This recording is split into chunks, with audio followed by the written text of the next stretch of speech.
இரண்டாவது பாகம் பயணியல். அது நாம 9ஆம் நூற்பாவுல இறுதியில சாதனை செய்யறது. அந்த சாதனை தான் ரொம்ப ரொம்ப முக்கியம்.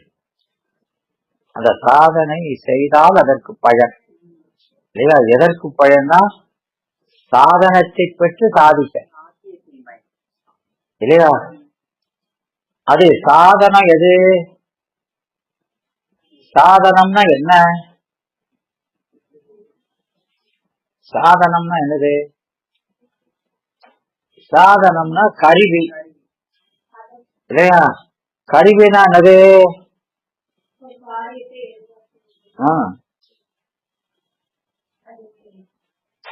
வியஞ்சகம், துணை செய்வது. அப்ப இறைவனை அறிவது ஆன்மா.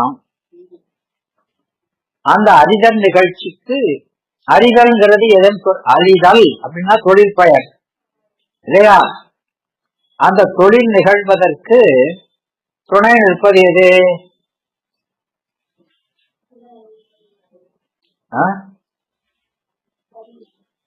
ஞானம், சிவஞானம். நம்ம ஞானத்தை கொண்டு அறிய முடியாது. ஏன் நம்ம ஞானத்தை கொண்டு அறிய முடியாது? நமக்கு ஞானம் இல்லையா? நமக்கு ஞானம் இல்லையாமா? ஞானம் இருக்கா இல்லையா? இருக்கு. என்னப்பா இருக்குது.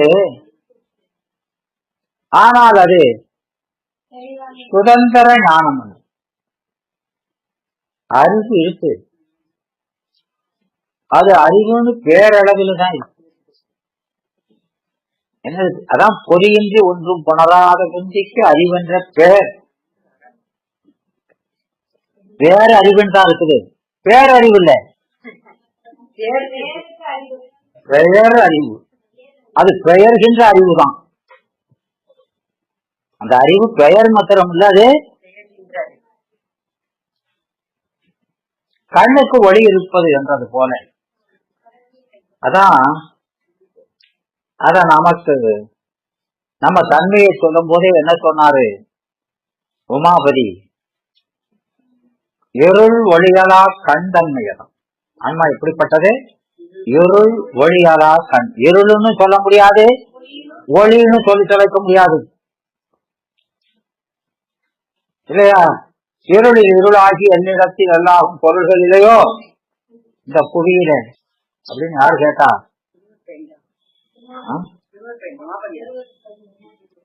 யாருமா கேட்டது? உமாபதினு சொல்லு.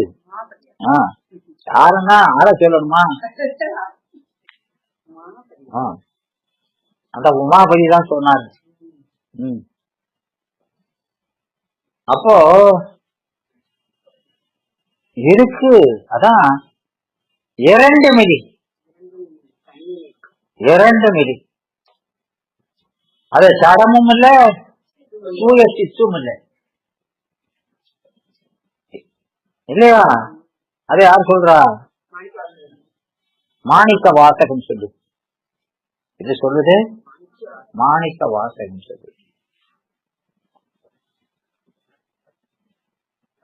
அப்போ கண் தன்மையது. அதுபோல் அதுக்கு ஓமை என்னது? கண் தன்மையது. இருள் ஒளியலா கண் தன்மையது.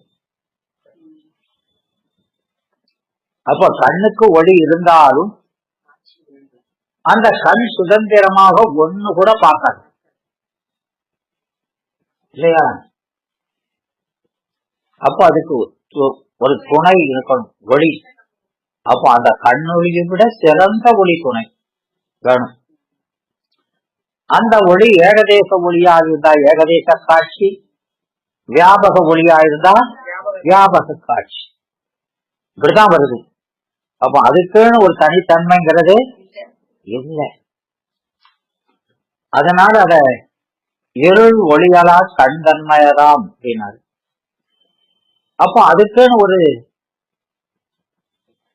தன்மையே இல்லையா?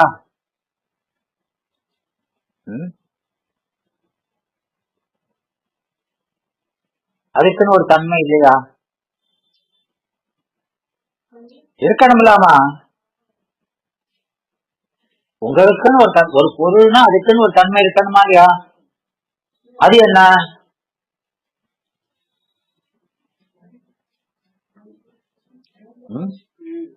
அது என்னது?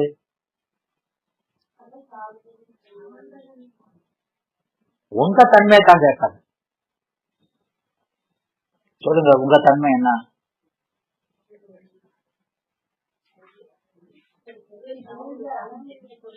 என்னப்பா நம்ம தன்மையை நம்ம எப்படி அறிகிறது? நம்மை நாமே அறிய முடியாதே. அறிய முடியுமா உங்களால? அப்போ ஆன்ம தரிசனம்னு ஒண்ணு சொல்லியிருக்க இல்லையா? சிபி 71 கேசுரம் அதுவும் ஆன்ம தரிசனம் ஆன்ம சித்தி ஆசில ஆன்மலாபமாக 3 ஆகும். 3 பாசம் அகலை ஞானம் பற்ற தன்படிய நீத்தல் ஏசியில் நேர்த்தடந்தல் எனவற்றுள் அடங்கும் அன்றே அப்படின்னு 71 தானே? சரியா இருக்கான்னு பாத்துக்கோங்க. வண்டி புரடா ஓடுதாரான்னு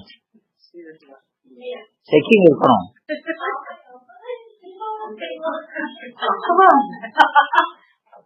பார்க்கணுமா?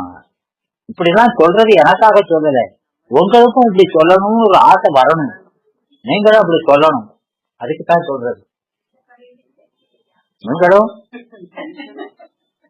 இப்ப நான் சொல்றேன், அப்போ என்னை விட நீங்களாம் இளையவங்கள தானே இருக்கீங்க, அப்போ நீங்களும் சொல்லலாமா இல்லையா?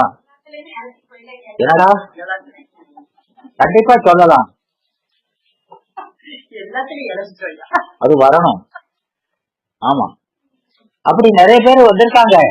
இந்த அம்மாவை பாருங்களேன், நிறைய படிச்சு இதே மாதிரி ஒவ்வொரு இடத்துலயும் முயற்சி பண்றாங்க.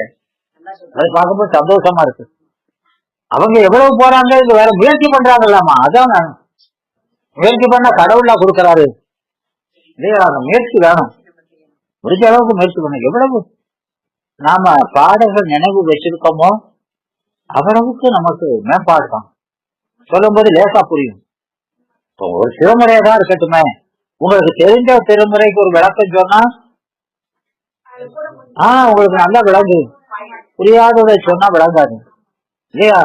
அப்போ நீங்க தெரிஞ்சோ தெரியாமலோ முதல்ல மனனம் பண்ணி வச்சீங்கன்னா உங்களுக்கு ரொம்ப கண்ட குப்பையில வைக்கிறீங்க. இது மனனம் பண்றது பெரிய காரியமே இல்லை, மறக்கவே மறக்காது மாதிரி. எப்படி மறக்குதுன்னு எனக்கு தெரியல, எப்படி மறக்க முடியுது? இதை மறக்கவா முடியுது? தானாத்தான் வருது, நாம தேடியா போனோம், அதுவா வருதா இல்லையாமா? என்னப்பா வரும்டா, வரும். இந்த ஒரு கருத்து, இத கருத்து எங்கெல்லாம் சொல்லி இருக்கிறாருன்னு தானா வரும். ஆமா, அதனால ஏன்னா இதெல்லாம் மணிமொழிகள். ஆமா, அப்படியே நெஞ்சில வைக்க வேண்டியது. அதுக்கு காரணம் என்னன்னா குப்பைகளை உள்ள வைக்கிறது தான். அந்த வைக்கவே வைக்கக்கூடாது. யானும் என் தனி நெஞ்சில் வைத்து மறைக்கும். அப்ப வேற வேற இது இந்த இடத்த ஆக்குபை பண்ணிட்டு இருக்குது, அதெல்லாம் வெளியே தள்ளணும். திருமுறை சாஸ்திரம் இது மட்டும்தான் அங்க வைக்கணும், வேற எதையுமே அங்க. மற்றதெல்லாம் அப்பப்போ மறக்க வேண்டியது. நீங்க மறக்க வேண்டியதை பத்திரமா பொக்கிட்டமா வச்சுது, அதுதான் காரணம். ஆமா, அதனால இங்க அவரு ஆமா அத சொல்றாரு. அந்த பூசனை என்பது அந்த சாதனை, சாதனை செய்யாம பயன் இல்லை. அந்த சாதனை அதை தவிர ஒரே ஒரு வழிதான், பெருமானை அடைவதற்கு ஒரே ஒரு வழிதான் இருக்குது, வேற வழியே கிடையாது. பூசை. அதனாலதான் அந்த பூசையை திரும்ப திரும்ப படிக்கிறோம். அந்த சொற்கள் அஞ்செழுத்தால் ஆன்மாவே அரணுடைய பரிசு, அரண் உடமை தந்து அரண் உருவும் அஞ்செழுத்தால் அமைந்த, அப்படிலாம் சொல்றாரு. அது எவ்வளவு ஆழமா இருக்குது. ஒவ்வொன்றும் சாதாரணமா வரவே வராது.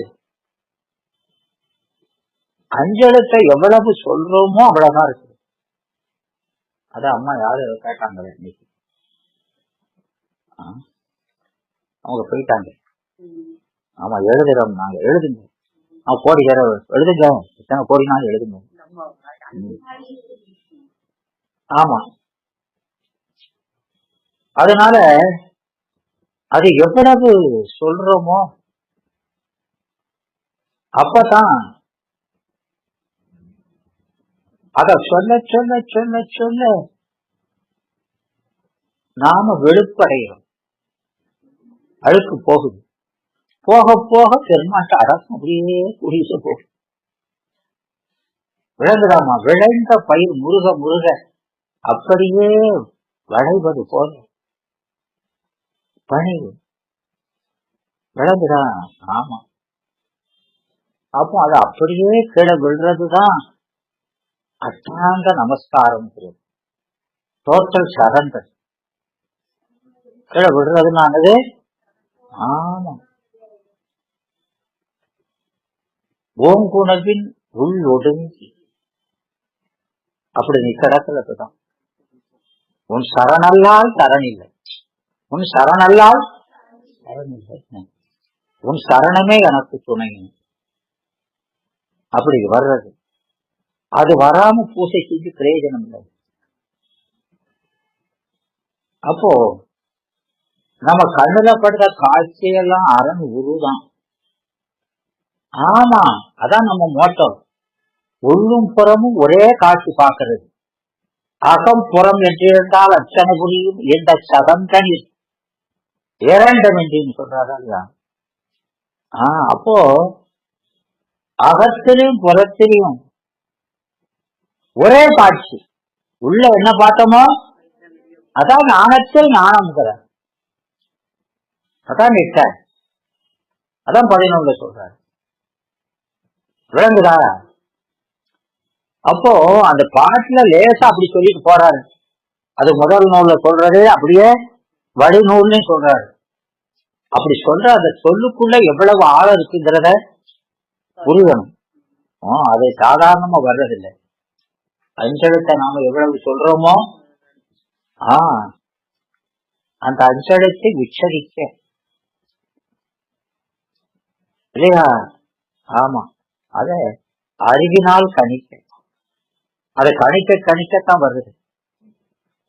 அதனால அந்த பூசை செஞ்சா அதனால என்ன பயன் வருது? ஒண்ணு செஞ்சா அதுக்கு ஒரு பலன் வரணுமா இல்லையா? அது என்ன பலன்? இது சாதனை. சாதனைக்கு ஒரு பலன் வரணும். என்ன பலனு? என்னப்பா? ஆமா, அந்த பலனை 2ஆ சொல்றாரு இல்லையா? 2க்குள்ள அடக்கி சொல்றாரு. அறிவு விளக்கம்ங்கிறது பாச நீக்கம். முதல்ல உங்களுக்கு தடை நீங்குது. அப்போ பூசணைங்கிறது என்னது?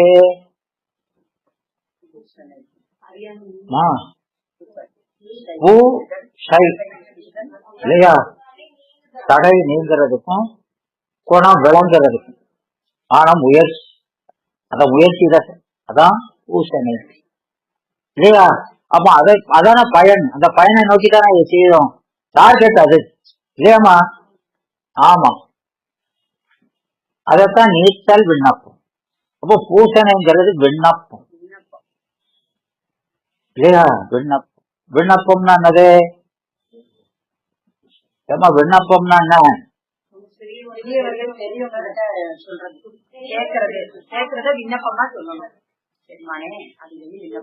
விண்ணப்பம்னா விண்ணப்பமா சொல்றது கிருகிருன்னு வருது. பக்கத்துல இருந்து நமக்கு மந்திரியம் அணுக்க துணைன்னா யாரு? மந்திரி இப்படி இருந்தா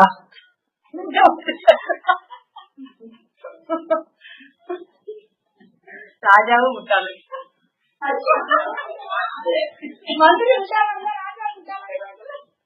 ராசாவுக்கு தகுந்தாப்புலதான் மந்திரி இருப்பாரு.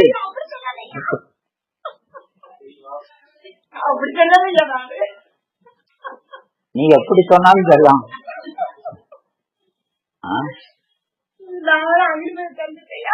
இல்லையாமா? ஏன்னா மாணவர்கள் இப்போ நீங்கெல்லாம் அடியார்கள். நீங்கெல்லாம் யாருமா? அடியார்கள். ஏற்கனவே அந்த மாணவ பருவத்தை எல்லாம் தாண்டி இப்ப எந்த பருவத்தில் வந்திருக்கீங்க? அடியார்களா இருக்கீங்க. இப்போ நம்ம ஓவேசா தெரியுமா இல்லையா? ஆமா, அவர் சொல்றாரு, அவர் குருநாதர், அவருக்கு நிறைய மாணவர்கள். அவர்கிட்ட மாணவரா போய் சேர்றதே லேசுக்கான காரியம் இல்லை. லேச சேர்த்துக்கிட மாட்டாரு. தலைசேரம் நின்னாதான் சேர்ப்பாரு. அவர் யாரும் சிபாரிசு பிடிச்சுதாங்க ரைஸ்ல அவர்கிட்ட போய் சேர்ந்தார். ஆமா, எங்க ஆசிரியர் அப்படித்தான். லேசு இல்லை, வாரில கொண்டு அடிச்சாப்புலதான் இறச்சுவாரு. ஆமா, அதை சொல்லியிருக்க போல. ஆமா, அது நயந்த வார்த்தை எல்லாம் கிடையாது. டாண்டான்னு வெறுப்பாரு. போம்ப. ஆனா அவரை போல அன்பு தடவி தடவி கொடுப்பாரு. ஏன் இதை படிச்சியா அதை படிச்சியா? வெளியில பார்க்கத்தான் ரொம்ப கோபமா இருக்கும். அவற்றை யாரு நிறைய கேள்வி கேட்கிறாங்களோ அவரை ரொம்ப ரொம்ப பிடிக்கும். ராசிக்கு அப்படிப்பட்டவர். மற்றவங்க எல்லாம் கிட்ட கேள்வி கேட்டாலே பிடிக்காது. ஏன்னா பதில் தெரியாதுன்னு. ஆமா, இவரு கேள்வி கேட்க கேட்க மூத்து மாதிரி அவருக்கு அப்போ நிறைய சொல்றதுக்கு வாய்ப்பு இருக்கேன்னு நினைச்சு அவரு சந்தோஷப்படுறாரு. இல்லையாமா? ஒரு மாணவர்ங்கிறவரு ஆசிரியருக்கு கொடுக்குற சந்தோஷம் அதுதான். அவர் சொல்றதை விட நீங்க என்ன செய்யணும்? கறக்கணும், அப்படி இருக்கணும். விளங்குதாரா? நல்ல கேள்வி கேட்கணும், பழகணும், அப்படி ஆழ்ந்து சிந்திக்கணும். சொன்னதை மாத்திரம் அப்படியே கேட்டு போனது அது. மாணவர் 3 நிலை சொல்லியிருக்காரு. இடைநிலை மாணாக்கருக்குரிய இல்லையா?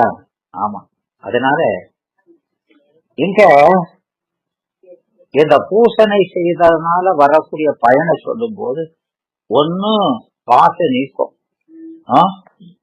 பாச நீக்கம், அது ஒரு பயன். இன்னொன்னு ஆமா இன்ப ஆக்கம். ஆமா, அதுதான் நீச்சல் விண்ணப்பம். நீச்சல் விண்ணப்பம் அவர் எதுக்காக விண்ணப்பம் செஞ்சாரு? ஏமா சாத்திரமும் தோத்திரமும் ஆனாதானே. மாணிக்க வாசகர் சொன்னதெல்லாம் சிவஞான போதத்துல சொன்ன கருத்து. அவர் உபதேசமா பெற்றது அதுதான். அப்போ அவர் எதை உபதேசமாக பெருமாட்ட பெற்றாரோ அதைத்தான் அவர் நூல்ல சொல்லுவாரு இல்லையா? அவருக்கு பெருமான் எதை உபயோகிச்சாரு? திருப்பரந்துறையில தான் கையில என்னையான்னு சேர்க்கிறாரு, சொல்றாரா, அதுதான் உதிரி சாத்திர தீக்கைன்னு செஞ்சாரு. அதத்தான் அவரு நூல்கள். அதுல கொஞ்சம் நீச்சல் விண்ணப்போ அவர் எப்ப பாடினாரு?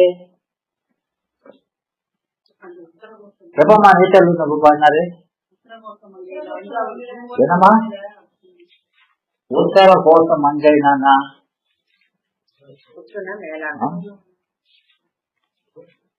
உத்தர கோஷ மங்கை ஏமா நீங்க இந்த திருவாசகத்தை சும்மா வெறுவாசகம் நினைச்சு படிக்காதீங்க.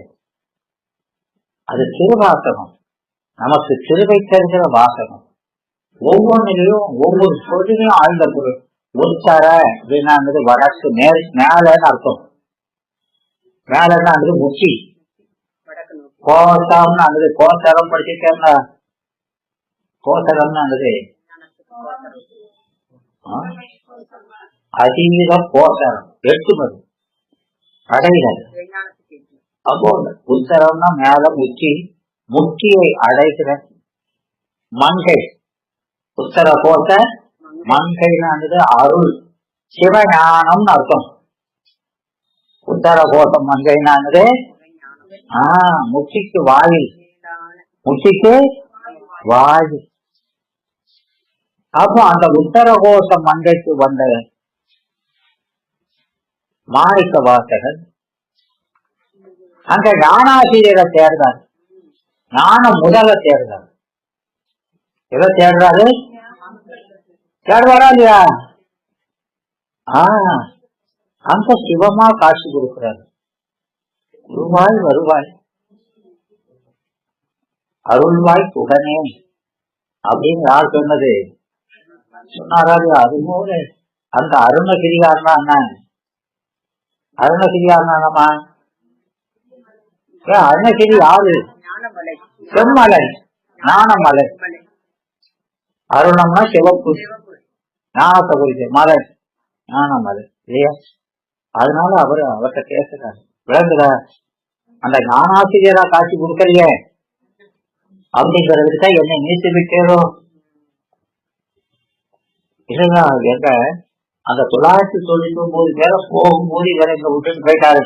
அங்கே நீத்தது போல இங்கேயும் என்ன நீத்து விட்டேரோ பெருமானை, எனக்கு இந்த ஞானத்தை பெறுவதற்கு தகுதி இல்லையோ என்று அதை பெறுவதற்காக விண்ணப்பம் செய்கிறார். எதுக்கு? அதுக்கு தடை நீங்குவதற்கும் ஞானத்தை பெறுவதற்குமான விண்ணப்பம். அப்போ ஒரே விண்ணப்பத்துல என்ன செய்யறாரு? தடை நீங்கிறதுக்கும். இதுதான் பூசை. அவர் அங்க பாடுறது விண்ணப்பம் இருக்கா? அதுதான் பூசமா. அந்த மாணிக்க வாசகர் விசனகோச மங்கையில செஞ்சதுதான் சிவபூசனை. விளங்குதா? அதுக்குதான் விண்ணப்பம். பூசைங்கிறதே விண்ணப்பம் தான், பெருமானிடத்துல விண்ணப்பம் தான். எதுக்கு?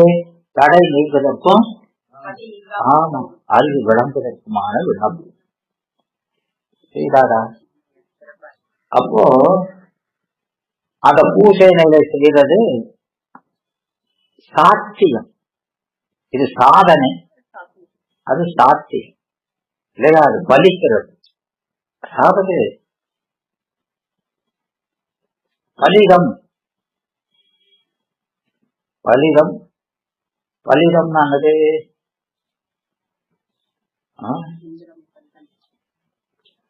பலிதம்னா என்னமா? ஆமா, அது பலிக்கிறது, சித்தியாகும். அதுக்கு என்னது? அதான் சிவஞான சித்தி வரும். ஞானம் சித்தியாகும், அனுபவமாக்குறது. அதுக்கு பேர் என்ன? பேரு சித்தி. மந்திரத்தை சொல்லுவாங்க, சொன்னதுனால பலன் வராது. மந்திர சித்தி வரணும். விளக்குதா? அதை எப்படி அடைகிறது, அது எப்படி தெரிஞ்சுக்கிறதுங்கிறதுக்கு நிறைய முறைகள் செய்யும். மருத்துவர்கள் நாம சொல்றோமே, அது பலன் அளிக்குதா அப்படின்னு பாக்குறது. விளங்குதா? ஆமா. சாப்பிடுவோம், சாப்பிட்டா அது உடம்புல போய் சேரணுமா இல்லையா? சேரணும். இப்ப வயதானவங்களுக்கெல்லாம் 60 வயதை தாண்டி போனா அவங்க டாக்டர் சொல்ல மாதிரி சரிவிகித உணவெல்லாம் எடுத்தாலும் சாப்பிட்டா போதாது, அது உடம்புல போய் சேராது. அதை சேர்க்கறதுக்கே ஒரு அமிலம் இருக்கு. அதனால அந்த சத்துக்களாக்கி உடம்புல போட்டு சேர்க்கிறது. அது இல்லைன்னா என்ன ஆகாது, போய் சேராது. அதுபோல நம்ம மந்திரத்தை செய்யறதெல்லாம் உயிருக்கு பலன் அளிக்கணும். எல்லாமே பலன் அளித்தாங்க. அதுதான் அங்க இந்த மந்திரத்தை ஓதினோருக்கெல்லாம் வாசனாமலம் நீங்க பெறுவரோ அப்படின்னு கேட்கிறான். போவாதியா என் மந்திரத்தை சொன்னாலும் அப்ப அது சித்தி ஆகல. விளங்குதா? அப்போ அதுக்கு இங்க நமக்கு சாத்திரத்துல நிற்கும் முறையில நிக்கல. ஓதுற முறை மட்டும் போதாது, நிற்கிற முறை அவசியம். அப்படி இல்லையா? அப்படின்னா என்ன? அப்படின்னா என்ன? என்னப்பா? அப்போ அத நீங்க வித்தைகளை பற்றி படிக்கிற நூல்கள் அதுல சொல்லிருக்கோம். எல்லாம் குருநாதருக்கு இதெல்லாம் விதிச்சிருக்கும். யாருக்கு இந்த மந்திரத்தை சொல்லணும் அப்படின்னு கடுமையான ரெஸ்ட்ரிக்ஷன் இருக்கு.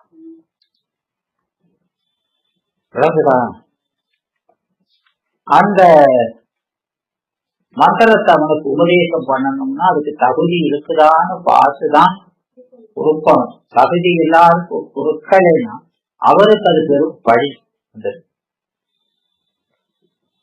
நரகத்துல போய் விடுவான்னு சொல்லி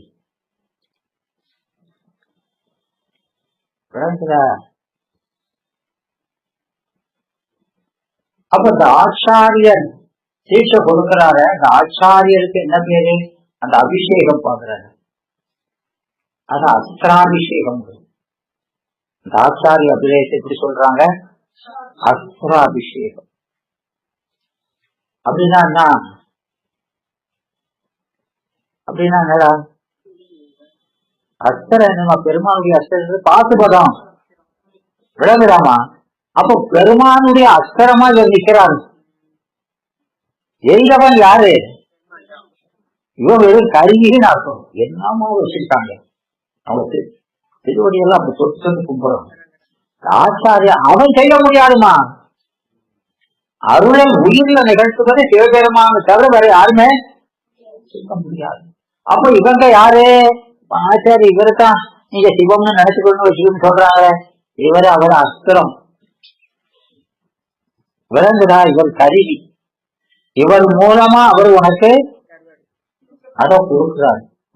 உங்களோட குற்றத்தெல்லாம் எரிச்சி ஞானத்தை கொடுக்கிறாருங்கிறது அந்த ஆச்சாரிய அபிஷேகத்தை அஸ்திராபிஷேகம் சொல்லுது. ஆகம் அந்த பேரையே அப்படி வச்சது. விளங்குதா? ஆமா. அப்போ இந்த ஆச்சாரிய அபிஷேகங்கள் பெற்றவர்கள் அவங்க சரீரம் அன்னையிலிருந்து வைந்தவ சரீரமாக கருதப்படுது. அவங்க நம்ம போல சரீரம் இருக்கிறாங்கனாலும் அவங்க சரீரம் என்ன ஆகுது? வைந்தவ சரீரம். அப்போ அவங்களுக்கு அதுக்கு அடுத்த பிறப்பு கிடையாதுன்னு அர்த்தம். ஆச்சாரிய அபிஷேகம் பெற்றவங்களுக்கு அதுக்கு அடுத்தாப்புல பிறவி. ஏன் அப்படின்னா அவங்க உயிர் கடை சேர்வதற்கான பெருமான் செய்யற தொழிலுக்கு துணையா நிக்கிறாங்களா இல்லையா? அந்த புண்ணியத்தினால அவங்களுக்கு அதோட பிறவி அருந்தது. அவ்வளவு புண்ணியமா சொல்றாங்க. அப்ப அதுல தப்பு செஞ்சாலும் கடுமையானது நரசு, மேலாம் நரசு. விளங்குதாமா? என்னடா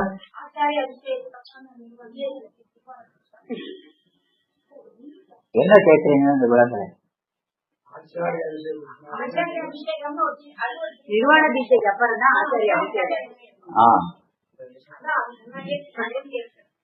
அந்த நிர்வாண தீட்சையில பல விதம் இருக்குது. அதுல ஒண்ணுதான் ஆச்சாரிய அபிஷேகம். அவங்களுக்கு தனி அதிகாரம் கொடுக்கிறது. அதே 3 இருக்குது. அதிலே 3 இருக்குது இல்லையா? வெறுமனே அவர் தனி சாதனை செய்யறதுக்கு, பாட சொல்றதுக்கு, அடுத்தவனுக்கு தீட்சை கொடுக்கறதுக்கும் அதிலேயே அதெல்லாம் சிறப்பு பாயத்துல வருது.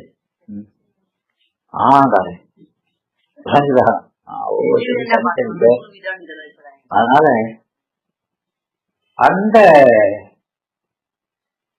ஆச்சாரியர்கள் அவங்களுக்கு அவ்வளவு பேர் இருக்கிறதுனால இதெல்லாம் பார்த்து இகத்துள்ள வம்பற்கு ஈண்டாயான சாவது போல் கடை நடைகள் வீழ்வார். நரகத்துல வீழ்வது சாவதும் ஒண்ணுதான் அப்படிங்கிறார். விளங்குதா? ஒரே பிரிவுல முக்கியடையும் செய்யலாம், நரகத்துல போய் விழவும் செய்யலாம். அப்போ தகுதியானவர்களுக்கு கொடுக்கணும். விளங்குதா? ஏன் அது பலிக்கலன்னா நீ தகுதியானவனுக்கு கொடுக்கலாங்கிற மந்திரத்தை கொடுத்திருக்க, உனக்கு யாருக்கு தகுதியான ஆளுக்கே கொடுக்கல, அதனால அது உனக்கு பலிக்க மாட்டேன். அவ்வளவு ஒழுக்கம். ஏன்னா 12 வருஷம் செக் பண்ணணுங்கிறாரு. மந்திரத்தை உறுதி செய்யறதுக்கு முன்னால 12 வருஷம் அவனை சோதிச்சுதான் கொடுக்கணும். அப்படி எவ்வளவு முக்கியமான ஒரு இதா இருக்கு. ஏன்னா ஆமா, இது சித்தாந்தத்தே சிவன் கண் திருக்கடக்கன் சேர்த்து சரணம் ஒன்றிலே சிவன் முட்டனாக்கி, ஒரே பிறவியில முட்டனாக்கிடுறான். அப்படி ஆகலாங்கிறது எதுல இருக்குது? நம்ம சித்தாந்தத்துல இருக்கு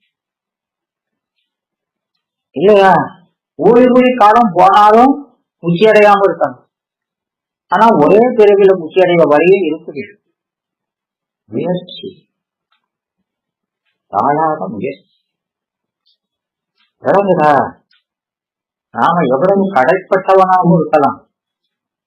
எல்லா ஆன்மாக்களும் கடையில இருந்துதான் மேல பேசும். ஆனால் நம்மை புனிதமாக்குவது எது? அந்த அஞ்செழுத்து. அதான் அந்த அஞ்செழுத்தை சொல்லாம இருக்கவே முடியாது. இந்த அஞ்செழுத்தின் மகிமை அப்படிப்பட்டது. விளங்குதா? அதை எவ்வளவு சொல்கிறோமோ அவ்வளவுக்கு நமக்கு தூய்மையாகும். அதான் நமக்கு சொல்றாரு எல்லா ஆசிரியர்களும் நாப்பிணையாகும்.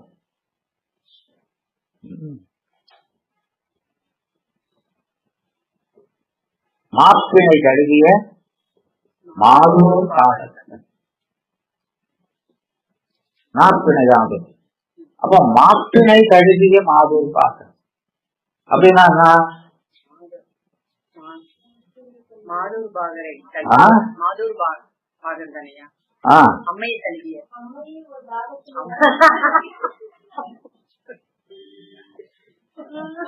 கழுவிய காமிச்சியா? சரிடா, அது சரிமா. மாப்பிணை கழுவிய மாதூர் பாகத்தை மாடுன்னு பின்னால சொல்றாரு. முதல்ல மான்னு சொல்றாரு. இந்த அம்மாவுக்கு தெரிஞ்சது உனக்கு தெரியல, அவங்க கேட்கறாங்க. அதான் அங்கேயும் சொல்லியிருக்காரு. அதே இது எப்படி சொல்ல? அதுதான் மாங்கிறது விலங்கு. அது இந்த மான குறிப்பு. மானேஜர் ஒரு கையில மான கழுவி இருக்கிறார் இல்லையா? மான் யாரு? அதான் நாம கருமான். அது என்ன மானு? கருமான். அஞ்ஞானம் நிறைந்தமான். புறமே நோக்கிறது இல்லையா? புறமே திரும்பேன்னு சொல்றாரா இல்லையா? நீ என்னை சான்ஸ் கொண்டிருந்தாலும் நான் உலகத்தை தான் பார்க்கணும். அங்க பாக்குறமான் அந்த கருமான் இல்லையா? அவனை தருவிருக்கான். ஏன்? மாதூர் பாகத்தில் அருளை தருவன் அஞ்ஞானத்தையும் தருவிருக்கான். ஒரு பக்கத்துல அருளை தழுவி இருக்கிறவன் அஞ்ஞானமயமான உன்னையும் தழுவிருக்கான். எதுக்கு?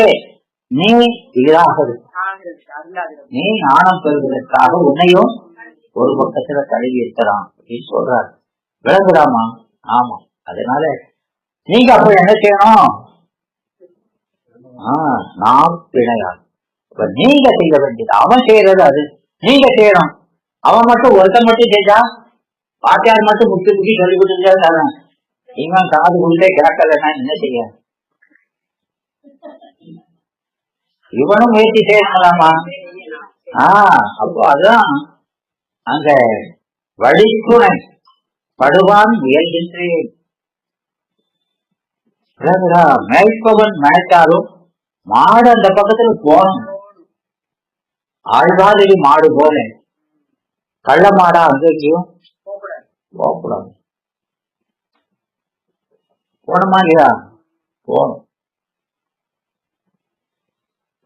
அதனால இங்க நாவில் நினைவு செய்யக்கூடாது. அதனாலதான் நீங்க எந்த நூலை எடுத்தாலும் அந்த அஞ்சலத்தை எங்க வைக்கிறாரு? என்பொரு நிலைக்கு அனைத்தோர் தம்பிக்கு அடையில வைக்கிறார். ஆமா. அப்போ எதுக்கு சொன்னாரு? இந்த அஞ்செழுத்து உனக்கு சாதனையில இது இந்த அஞ்செழுத்து எப்ப முக்கியமான கருவியா நிக்குதுன்னா பரமுக்தி, சீவன் முக்தி. அப்போ முக்தி நிலையில முக்தி அடைந்தவர்களுக்கு அது சீவன் முக்தரா இருந்தாலும் சரி, பரமுக்தரா இருந்தாலும் சரி, அந்த முக்தி அந்த இன்பத்தை அனுபவிப்பதற்கு கருவியாக நிற்பது இந்த அஞ்செழுத்து இல்லையா? அது சாதனை செய்வதற்கும் அதுதான் கருவிங்கிறத அவ்விடத்து சொல்ல வேண்டியத இவ்விடத்தும் அப்படின்னு 9 சொல்றாரு. அதுவும் உனக்கு அதுதான் கற்றுக்கோள். உனக்கு படைக்கலமாக இருந்து உனக்கு உதவக்கூடியது எது? இந்த அஞ்செழுத்து மட்டும்தான். அப்ப முக்கியிலையும் அதைதான் செய்யணும். சீவன் முக்கியா இருந்தாலும் சரி, பரமுக்கியா இருந்தாலும் சரி, அங்கேயும் உனக்கு பற்றுக்கோடு அஞ்செழுத்து தான், இங்கேயும் பற்றுக்கோடு அஞ்செழுத்து தான் அப்படின்னு சொல்றாங்க. அதனால இது நாம நாட்கள் எடுத்து பிரியவே கூடாது இல்லையா? ஆமா. அதனால அப்படி அதாவது அந்த சித்தித்தல் என்பது அது உள்ளவாறு பயனளி விளங்குதாமா? அப்போ நாம அதை சரியான வழியில செஞ்சா உள்ளது பயன் என்ன? உயிர் வளர்தல் இல்லையா? உயிருக்கு இதம் செய்தல். என்னமா இதம் இதம் செய்தல் என்ன?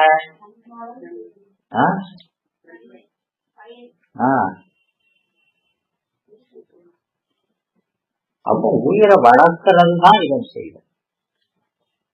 உயிரை வளர்க்கிறது தான் இதம்னா அதுக்கு நன்மை செய்தல். உங்களுக்கு நன்மை செய்கிறது எதுனா உங்களை வளர்க்கிறது தான் உங்களுக்கு நன்மை செய்தல். அப்ப நீங்க செய்யற செயலெல்லாம் எதை நோக்கி இருக்கணும்? நீங்க வளர்வதற்கானதா இருக்கணும். விளங்குதா? அதை செய்யாம எது செய்தாலும் அதெல்லாம் அகிதம். விளங்குதாமா? அகிதம்னா என்ன? தன் தலையில தானே தீ வைக்கிறது, தனக்குத்தானே கேடு செய்யும். தற்கேடன். அதுக்கு பேர் என்ன பேரு? தற்கேடன். அது எங்க சொல்லியிருக்கிறாரு? என்னப்பா?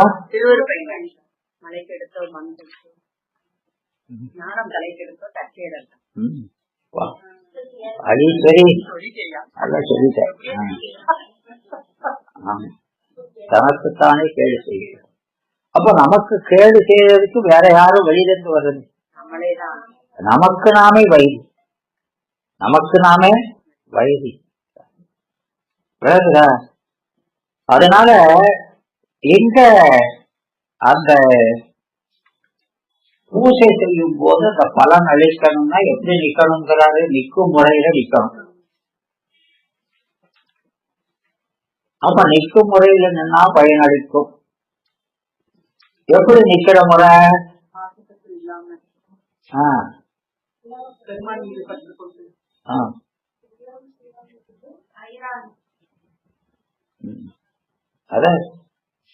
அத ரெண்டா சொல்றாரு. என்ன சொல்றாரு? அத ரெண்டா சொல்றாரு. ஏன் ரெண்டா சொல்றாரு? ஏன் ரெண்டா சொல்றாரு? ஏன் ரெண்டா சொல்றாருன்னா, ஒரு பொருள் தான் என்னது? குணமும் தொழில். ஆன்மானாலே ஞான கிரியா யோகி. அப்போ ஞானம் எப்படி இருக்கணும், கிரியை எப்படி இருக்கணும் அப்படின்னு ரெண்டையும் சொல்ற. விளங்குதா? ஆமா. அறிவும் செயலும் குணமும் தொழிலும். விளங்குதா? அப்போ இந்த மந்திரத்தை சொல்லும் போது நாம எப்படி நிக்கணும், சித்திக்கணும் அப்படின்னா எப்படி நிக்கணும்?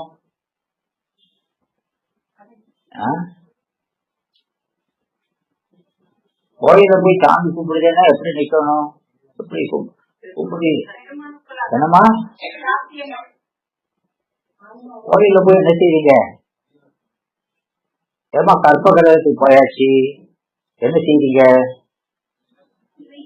என்னப்பா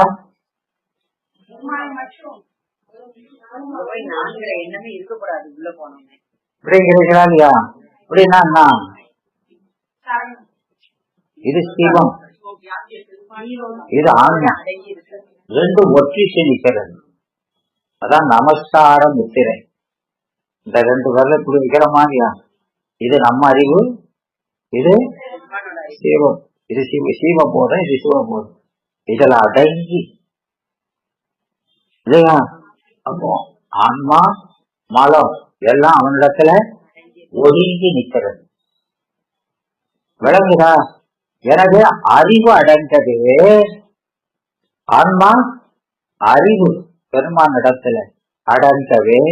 இது என்னது? நான் என்ற உணர்வு, பசி ஞானம், இது பாச ஞானம், ரெண்டும் அவனிடத்துல அடங்கி நிற்கும். இப்படி பெரிய எட்டை எழுதுறது பதில் ஒரு முத்திரைகளை காட்டுறது நமஸ்கார முத்திரை. விளங்குதா?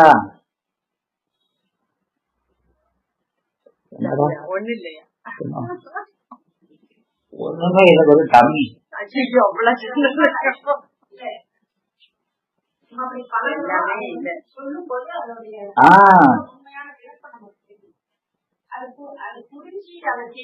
அங்க எப்படி நிக்கிறோங்கிறது ஒரு முத்திரையில காட்டுறோம். விளங்குதா? அப்போ அங்க போய் நிர்வாணமா நிற்கிறோம். எப்படி நிக்கிறோம்? நிர்வாணமா. எல்லா உடம்பையும் சட்டைகளை கலந்தாச்சு, 5 சட்டைகளையும் கலந்தாச்சு. நான் என்ற உணர்வையும் யானாகி என்னை விழுங்கி வெறும் தானாய் தலை நின்றது. தலையில நின்றது கற்பரம். அது அந்த உணர்வு தான் ஓகி நிற்குது. அப்படி நின்னா எல்லாம் அதான் நிற்க முடியும். அப்படி நின்னாதான் உங்களுக்கு பலன் அடையும் இல்லையா? இங்க பாத்துக்கிட்டா அங்க பாத்துக்கிட்டு, அங்க ஓடிக்கிட்டு இங்க ஓடிக்கிட்டு. கோயில பேசிக்கிட்டு வச்சுக்கிட்டு செய்யறாங்களா இல்லையா? அவர் இல்ல, முதல்ல நம்மளே எப்படி நிக்கணும்? வேற எந்த உணர்ச்சியும் அங்க இருக்கக்கூடாது. பக்கத்துல இருக்கணும், பார்க்க அங்க பார்க்க இங்க பார்க்க. அங்க போய் தப்பு செஞ்சா கடுமையான கட்டம். வேற எதையாவது நினைச்சாலே பெரிய முக்கம். விளங்குதா? அந்த கொஞ்சம் அதான் அப்படி நிக்கிறது லேச இல்ல, சொல்றது லேசா சொல்றோம். அரை நிமிட நேரமட்டில் அப்படின்னு அருணகிரியா சொல்றாருன்னா அது அனுபவ வார்த்தை. ஒரு 1 நிமிஷம் கூட நாமால பெருமான் நிக்க வச்சாதான் நிற்போம். நாம இங்க நிக்க இல்லையா? அத 12ஆம் நூற்பாவுல 3வது அதிகரணம் முதல் பாட்டு என்ன?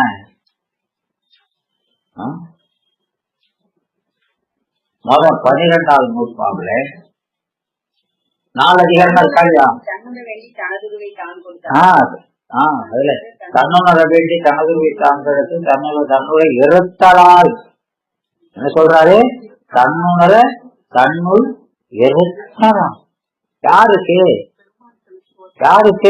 யோகியருக்கு. யோகியெல்லாம் அவனா யோகியான்? அவன் ஒன்னும் யோகினானது ஒன்று இழிச்சுகிறது, ஒன்று இருத்த. அவன் ஒன்ற முடியாது, இறைவன் ஒன்ற வச்சிருக்கான்.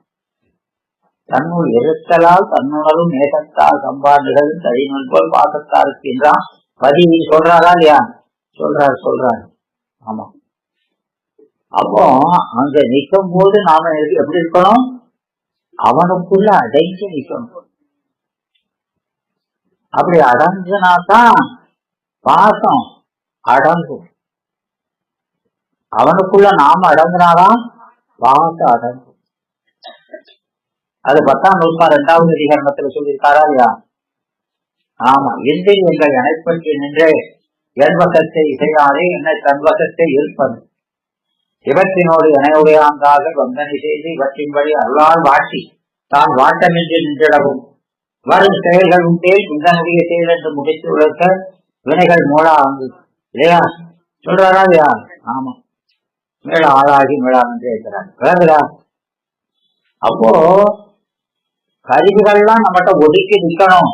சட்டையை கலத்தினா வெறுமன கலத்தின இந்த சட்டையை கலத்தினா போதுமா? கலத்தியா சட்டைன்னு கழட்டி கைக்குள்ள வச்சாச்சு. இதைத்தான் சொல்றாரு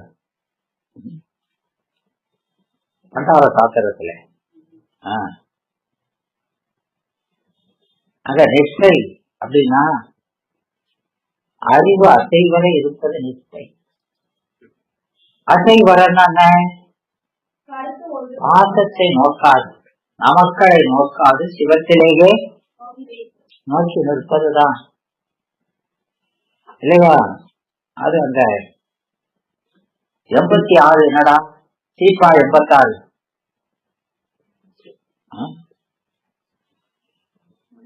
ஆறாதி ஆதாரம் அந்த அது மீண்டு பாராதி ஓர் மீதும் பட்டு சொல்றாரா இல்லையா? அப்போ அங்க என்ன சொல்றாரு அந்த பாட்டுல? என்ன சொல்றாரு? ஆறு ஆதி ஆதாரம். எதுக்கு எதுக்கு? உன் அறிவுக்கும் செயலுக்கும் ஆதாரம் யாரு? ஆறு ஆதி ஆதாரம். அவரை ஆராதி, அவரை ஆராதி. எப்படி ஆராதிக்கணும்? மீண்டு பாராது. எதை மீண்டு? நமக்களை விட்டுதானே இந்த சிவத்தை பற்றிட்ட பழையபடி அங்க பார்க்காத. இதுதான் வேகரிமை. விளங்குதா? அதை நோக்காது, அதை நோக்காது, மீண்டு பாராது. காண்ற சோறு என வெறுத்து, காண்ற சோறு என வெறுத்து இவனை புதைகள் போல வரியான் கண்ட புதைகள் போல. விளங்குதாமா? 10 நாள் பட்டினி இழந்தவன் சோத்தை பார்த்தது மாதிரி. சோறு வந்துச்சுடா, வந்துருக்கா? நீங்க கவலைப்படாதீங்க அதை பத்தி. சரி, விளங்குதாடா? அப்போ நாம பசித்தவன் உணவை கண்டால் போல பெருமானை பார்த்த உடனே அப்படி இருக்கணும். அந்த இவருக்கு சொன்ன மாதிரியா அந்த வேடன் கண்ணப்பன் பெருமானை பார்த்த உடனே என்ன ஆயிட்டாரு? மோகம் ஆயிடும். என்ன ஆயிட்டாரு? மோகம் ஆயிடும். மோகம்னா பெரும்பிச்சு, அவ்வளவு பற்றி வேகமாகினார் இல்லையா? அது செயல் இல்லையா? கதிரவன் உச்சி நான் சூரியன் உச்சிக்கு வந்துட்டான்னா சிவஞானம் வந்தாச்சு. என்ன வந்தாச்சு? ஞானம் வந்தாச்சு, மோகம் உச்ச வந்தாச்சு, செயல் வந்தாச்சு, எல்லாம் உச்சிக்கு வந்தாச்சு. இப்படி சொல்றாரா இல்லையா? அப்படி வரணும். அவனுக்கு வேற ஏதாவது தெரிஞ்சதா? அந்த கல்லே தெரியல. வேற யாராவது தெரிஞ்சாங்க? பக்கத்துல கூட வந்த மேல அது கவியாச்சே பார்க்கல. அந்த நானனை ஏற்றி பார்த்தாரா? பார்க்கலையதா? டமாட்டா கதை தான் தெரியும்.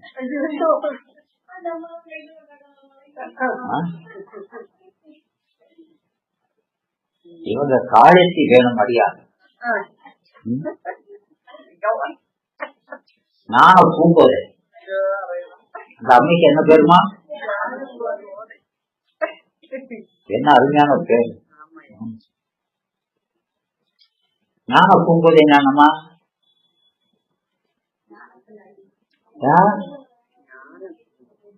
அப்படின்னா என்ன சொல்லுங்க? என்னடா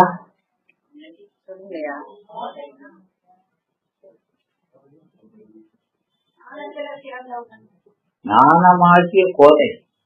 கோதைன்னா அந்த முடி, நமக்கெல்லாம் முடி அஞ்ஞானத்தை சொல்றது.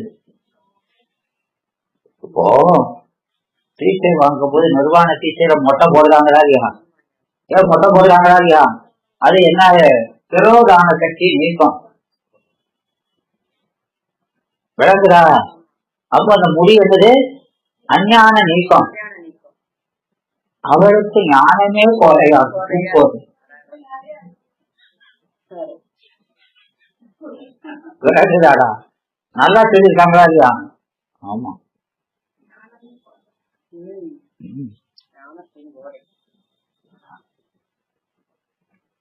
அதனால அந்த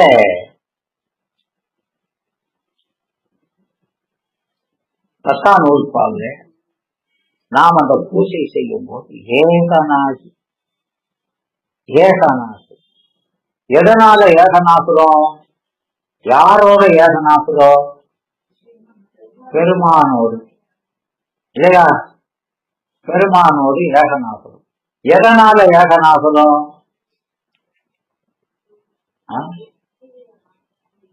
என்னடா? அறிவுல. அப்ப அறிவு ஏகநாதல்னா என்ன? அவன் அறிவு இருக்கு, நம்ம அறிவு இருக்கு, ரெண்டு அறிவு இருக்குது. அந்த ரெண்டு அறிவு ஒன்றாக, அதான் அத்திவிதம். அது பேர் தான் அத்திவிதம். விளங்குதா? அப்ப ரெண்டு ஒன்னாகுதுன்னா என்ன? ரெண்டு ஒன்னாகுதுன்னா என்ன? ஒன்றுக்குள் ஒன்று அடங்குதல், வேற அடங்கு. விளங்குதா? அது எப்படியா வேற நிக்குது? இது விளக்குற அறிவு, இது விளக்குற அறிவு. அப்ப எனக்குன்னு ஒரு தனியா சுதந்திரமா, அப்ப என்னுடைய அறிவெல்லாம் உன்னறிவே, மகன் அறிவெல்லாம் தந்தை அறிவு என்று நிற்பதற்கு பேருதான் ஏகநாதன். ஏன்னா நமக்கு அறிவில்லை இல்லையாமா? இப்போ நீங்க பாரதத்தை படிச்சீங்கன்னா அதுல அர்ஜுனனை கேட்டா நீ யார் அப்படின்னு கேட்டா அவர் என்ன சொல்றாரு?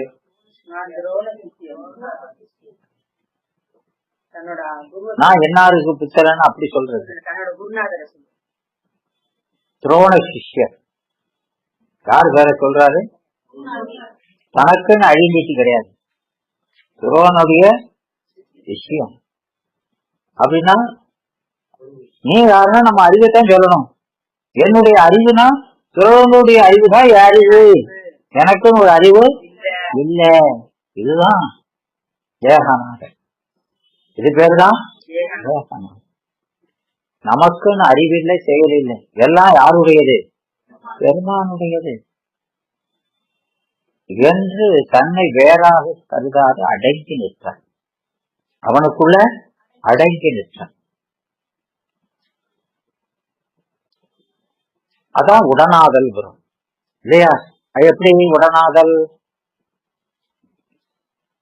அப்போ அத ரெண்டு பொருள் சேர்ந்திருக்கும் போது இரண்டும் ஒப்ப நின்றதோ அல்லது ஓங்கி நின்றதோ அப்படின்னு கேட்கிறாரா இல்லையா? கேட்கிறார். அப்போ அது ஒடுங்கி நின்றது. ஒப்பவும் நிக்கல, ஓங்கி நிக்கல.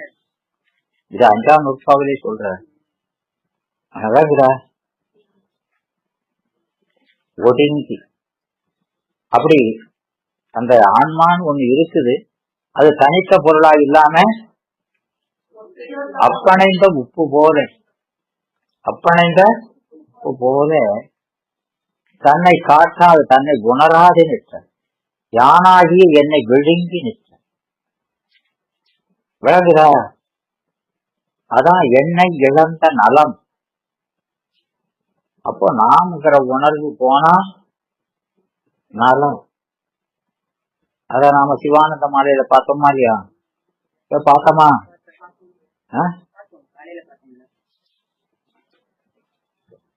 என்ன பார்த்தோம்?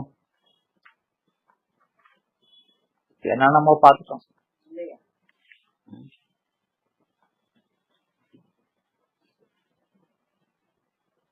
சொல்லு. ஓ மந்திரி, நீ சொல்லுடா.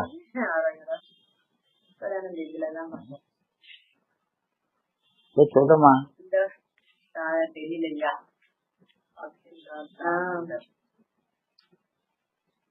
சிவானந்த மாலையில என்ன பார்த்தோம் அதை சொல்லுங்க. வேறுபடா பேருந்த வெள்ளத்தை வேறுபடா பேருந்த வெள்ளத்தை அழிஞ்சியாரு அதையா பார்த்தோம். இல்ல இருதலை மாணிக்கமா? நான் வரிசையா ஒண்ணுன்னா சொல்றேன் சார்.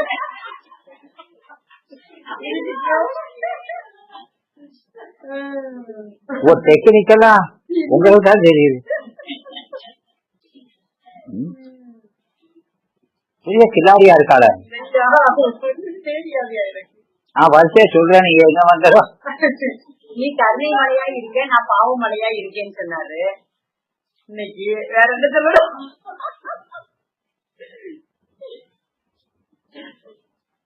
இப்படி ஒரு ஆளை பாக்குறது. அதாவது அந்த நுண்மலன் நீ, துன்மலன் நான். நீ யாரு? நுண்மலன். மலர்களால் பற்றப்பட முடியாது இருக்கிறார் இல்லையா? நான் துன்மலன், சமலன். அவன் அமலன், நாம சமலன் இல்லையா? ஆமா. அப்படி இருந்தாலும் நான் சமலன் தான். அதை பத்தி நான் வெட்கப்படுறேன், விளங்குதா? ஆனாலும் நான் நெண்ணில் அடியை, நான் நெண்ணில், நெண்ணில் என்ன? என்னங்கிறது ஒப்பு பொருள். ஒன்ன காட்டிலையும் மிகவும் நன்மை உடைய. ரொம்ப நான் வசதி, உம்ம காட்டு நான் ரொம்ப வசதி.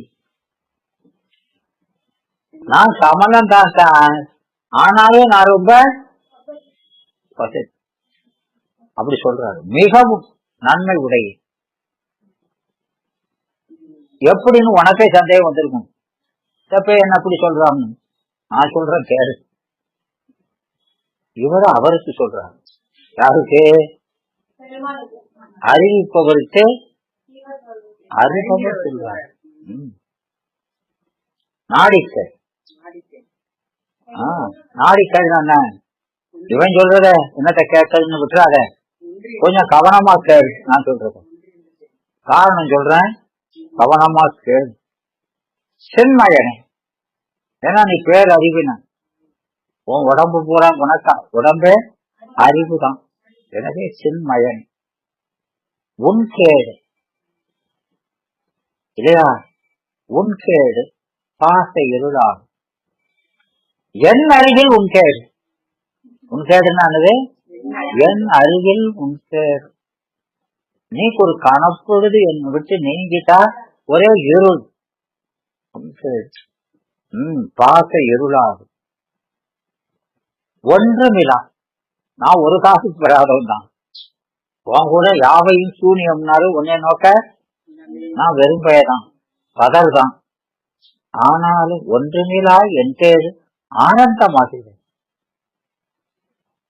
அதனால யார் பெரியவன்? அப்படி சொல்றாரா இல்லையா? நல்லதான சொல்றாரு. ஆமா. அதனால இங்க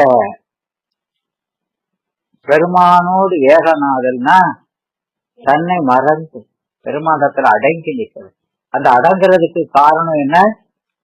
நம்முடைய இழிவை உணர்ந்து, நம்முடைய இழிவை உணர்ந்து. அதான் தரிசனம், ஆன்ம தரிசனம்.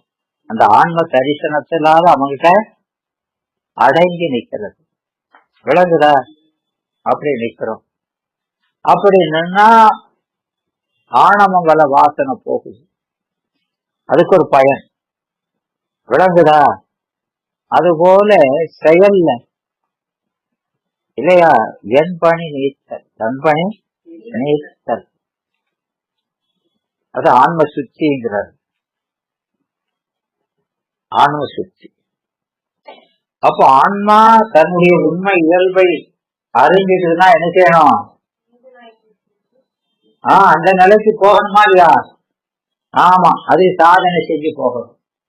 ஆன்ம தரிசனத்தினால நிகழ்வது ஆன்ம சுத்தி. அதெல்லாம் 9ல சொல்றதுதான். அது இங்கதான் நிகழ்வு, பயன் இங்கதான் முற்று பெறுது. அதனால செயல் எல்லாமே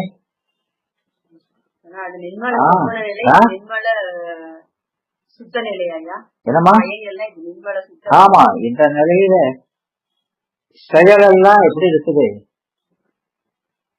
என்னுடைய செயல் ஒண்ணுமே இல்லை, எல்லாம் அருள் வழி.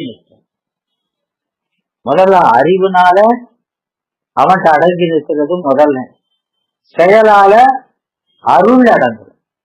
அறிவினால சிகாரத்துக்கு அடங்குதல், செயலால வகாரத்துக்கு அடங்குதல். இப்படி சிகார வகாரங்களிலே ஆன்மா அடங்கி இருக்கிறது தான் அறிவு விளக்கம். ஆன்மா அடங்கிடுது. எதுக்கு அடங்கிது? சிகார வகாரங்கள்ல அடங்கி நிற்கிறது. அது அறிவு விளக்கம். இது ஒரு பயன். அப்போ அப்படி அடங்கினதுனால என்ன போச்சு? இதுல நமக்கு இங்க முதல் நூலுல அது ஏகனாகி நிற்கிறதுனால ஆணவமல வாசனை போகுது, இறைவனை நிற்கிறதுனால மாயாமல கண்மமல வாசனை போகுதுன்னு சொல்றோம். ஆனா வழி நூல்ல அப்படி சொல்லலை, அத தனியா சொல்றாரு. அத தனியா சொல்றாரு. எப்படி சொல்றாரு? ஆமா, அதுதான் போறேன், விளங்குதா? அப்போ அது எப்படி போறது சொல்லுமா? இப்போ நாம அந்த ஏகனாகி இறைவனி நிக்கிறோம் இல்லையாமா? அப்படி ஏகனாகி நிக்கிறதுனால அது ஆணவமல வாசனை போகுது, இறைவனி நிக்கிறதுனால மாலாமல கண்மமல வாசனை ரெண்டும் போகுது அப்படின்னு சொல்றோம். அப்படிதானமா சொல்றோம்? ஆமா. அப்போ அந்த பஞ்சாக்கரத்தை சொல்லி பூஜை செய்யும் போது இத அந்த வழிநூல்ல தனியா சொல்லியிருக்காருன்னு சொன்னா இல்லையா? எப்படி சொல்லியிருக்கிறாரு? எப்படி சொல்லியிருக்கிறாரு? சூத்திரத்தை சொல்லுங்க. அகலும் குற்றம் அப்படின்னு தனியா சொல்றாரு இல்லையா? ஆமா. அப்போ இவனுடைய செய்த இடமகிதம் எல்லாம் இடமகிதம் இவருக்கு செய்தால்பால் சென்று செய்யும். அவன் இவனாய் நின்ற முறை ஏகனாகி அரண்மனையில் நின்றிடமும் அகலும் குற்றமும் வருதா இல்லையா? வருதில்லாமா? ஆமா. ஏகாகி நின்றிடமும் இல்லையா, இறைவனியில் நின்றிடமும் ரெண்டும் சொல்லி அகலும் குற்றம்னு தனியா வைக்கிறார். அப்போ அந்த 2 அதிகரணத்தை அங்க 3ஆ பிரிச்சுட்டாரு. வழிநூல் ஆசிரியர் என்ன சொல்லிருக்காரு? 3ஆ இருக்கிறார். முதல் நூல்ல 2ஆ இருக்குது, வழிநூல்ல 3ஆ இருக்குது. இருக்குதா? ஆமா. அதனால முதல் நூலுல அந்த 2 சொல்லும் போதே கூடவே என்ன சொல்லிடுறாரு? பயனையும் சொல்லிடுறாரு. ஏகநாயகி நிற்கிறதுனால ஆணவமல வாசனை போகுது, இறைவனை நிற்பதனால மாயாமல கர்ம வாசனை போகுது. ஆனா வழிநூல்ல அகலும் குற்றம், ஏகனாகி நின்றதுனால என்ன போகுதுங்கிறாரு? அவன் இவனாய் நின்ற முறை, இவன் அவனாய் ஏகனாகி நின்றிடவும் இல்லையா? சிவனும் என் செய்தி எல்லாம் இவன் செய்தி எல்லாம் என் செய்தி என்று பவமகள உடனாகி நின்று கொள்வான் இல்லையா? பவமகள உடனாகி நின்று கொள்வான். அவன் பிறவி அருமாறு இவன் கூட உடனா நிற்பான். அதனால என்ன ஆகாது? ஆகாமிய வினை வராதுன்னு சொல்றாரு இல்லையா? அப்படிதானமா சொல்றாரு.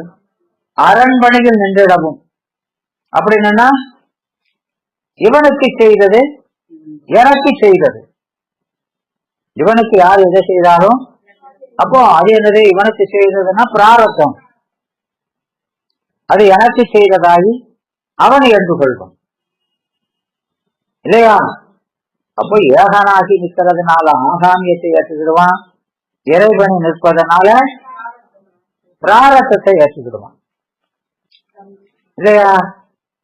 அப்படி சொல்றாங்க. இங்க பத்திலேயே ஆகாமிய வினை நீக்கிறதுனால இங்க பிராரத்த வினை நீங்கிறத சொல்றதுதான் 11ஆம் நூற்பான். விளங்குதா? 11ஆம் நூற்பா பிராரத்த வினை எப்படி நீங்கிறது, அப்படி நீங்கிறதுனால அவங்க நெட்டை கூடி நிக்க முடியுது. வினை இருந்ததுன்னா நெட்டை கூடி நிக்க முடியாதுங்கிறத இப்படி கொண்டாடுறாரு. அப்ப அங்க அகலும் குற்றம்னு தனியா சொல்றாரு. விளங்குதாமா? பாசம் எப்படி நீங்குதுங்கிறத தனியா அகலும் குற்றம் அப்படின்னு அங்க இங்க சொன்னதை ரெண்டையும் எடுத்து தனியா 3 கருத்தா சொல்லிடுறாரு. வரி இதெல்லாம் நல்லா படிக்கணும். அங்கேயும் ஒண்ணு சூத்திரம் ஒண்ணுதான், சொல்ற முறையில அப்படி அகலும் குற்றம்னு அவர் தனியா எடுத்து சொன்னதுனால ஏமா இது பாச நீக்கம்னு சொல்லணுமா இல்லையா? முதற்பயன் பாச நீக்கம்னு சொல்லணுமா இல்லையா? ஆமா. ஆனா அது சித்தியாக முதல் 2 அதிகரணத்திலும் முதல் நூல்ல சொன்னது போலவே ஏகநாதல் இறைவனி நிற்றல்னு 2 அதிகாரம் முதல்ல பிரிச்சு காட்டும் போது 3ஆ காட்டினாலும் இந்த 2 விளக்குறாரு. 2 அதிகரணத்தை தான் 10 விளக்குறாரு. ஏகநாதல் இறைவனி நிற்றல் அகலும் குற்றத்தை 11க்கு கொண்டு வந்துடுறாரு. விளங்குதா? இதெல்லாம் வித்தியாசம். அப்போ ஏன் அது 11க்கு கொண்டாடுறாருன்னா அந்த அகலும் குற்றம்னு 3ஆவது ஒண்ணு வச்சதை இங்க விளக்கல. அப்போ அது விளக்காம பாக்கி இருக்கிறத 11ல தனி அதிகாரமா வைக்கல, சூத்திரத்தை சொல்லும் போது விளக்கறதா வச்சுக்கிட்டு. விளங்குதா? அது சூத்திரத்துல தனி கருத்தா, ஏன்னா அந்த சூத்திரத்தை கருத்தை போய் இங்க காட்ட முடியாது. சூத்திரத்து கருத்தை தான் பிரிச்சு அதிகாரம் மாத்தணும். இங்க சூத்திரத்துல அந்த 2 கருத்து தான். 11ல தானும் கண்ணுக்கு காட்டுவத போலன்னு சொன்ன மாதிரி இங்க அவனுடைய உபகாரம் அதை அறிஞ்சதுனால ஏற்படுற பயன், இது 2 தான் சொல்றாரு. அதனால அங்க 2 அதிகாரம் தான் வைக்கிறாரு. ஆனா சூத்திர விளக்கத்தோட சேர்த்து அங்க விட்டு போனத இங்க கொண்டாந்து விளக்குறாரு. விளங்குதா? ஏன் இத 5 பாட்டு 12 பாட்டுல 5 பாட்டு அந்த அகலும் குற்றத்துக்கே சொல்லுகிறார். விளங்குதா? அப்போ அதுக்கு காரணம் என்ன சொல்றாருன்னா அங்க 3ஆவது சொன்னதை 2 தான் விளக்கிறாரு, 1 விட்டு போயிருக்கா இங்க சொல்றாருங்கிறது ஒண்ணும். விளங்குதா? இன்னொன்னு என்ன சொல்றாருன்னா பயனை சொல்லும் போது தொகுத்து சொல்றாங்க. இப்போ இங்க சித்தியார் ஆசிரியர் இப்ப தெளிதல் சொல்றாரு. தெளிதல் ஞானத்தை சொல்லும் போது கேட்டல் சிந்தித்தலை சொல்லித்தான் தெளிதலை சொல்றாரு. ஏன் கேட்டலுக்கு தனியா ஒரு பாட்டு வச்சாச்சு, சிந்தித்தலுக்கு ஒரு தனியா. அப்போ இங்க இதாமத்திலும் சொல்ல முடியாதானே? அப்ப அதுக்கு முன்னால என்ன நிகழ்ந்த தெளிதல் வந்தது அப்படிங்கிற தொடர்பு காட்சி சொல்றதுங்கிறது இதற்கு ஒரு வழக்கமா இருக்குது. விளங்குதா? அதனால இந்த பாசம் 2 பயனா இருக்குது, பாச நீக்கமும் சிவப்பேர். அப்போ அந்த பயனையும் மெயினா சொல்ல வேண்டியது பேரு, அது கூட பாச நீக்கத்தையும் உடனா வச்சு சொல்றாரு. விளங்குதா? அதனால அந்த இதை முதல்ல சொல்லிக்கிறார். விளங்குதாமா? ஆமா. இது 2வது காரணம். முதல் காரணம் அங்க எஞ்சி நிக்கிறத சொல்லிட்டு சொல்றதுங்கிறது இல்லையா?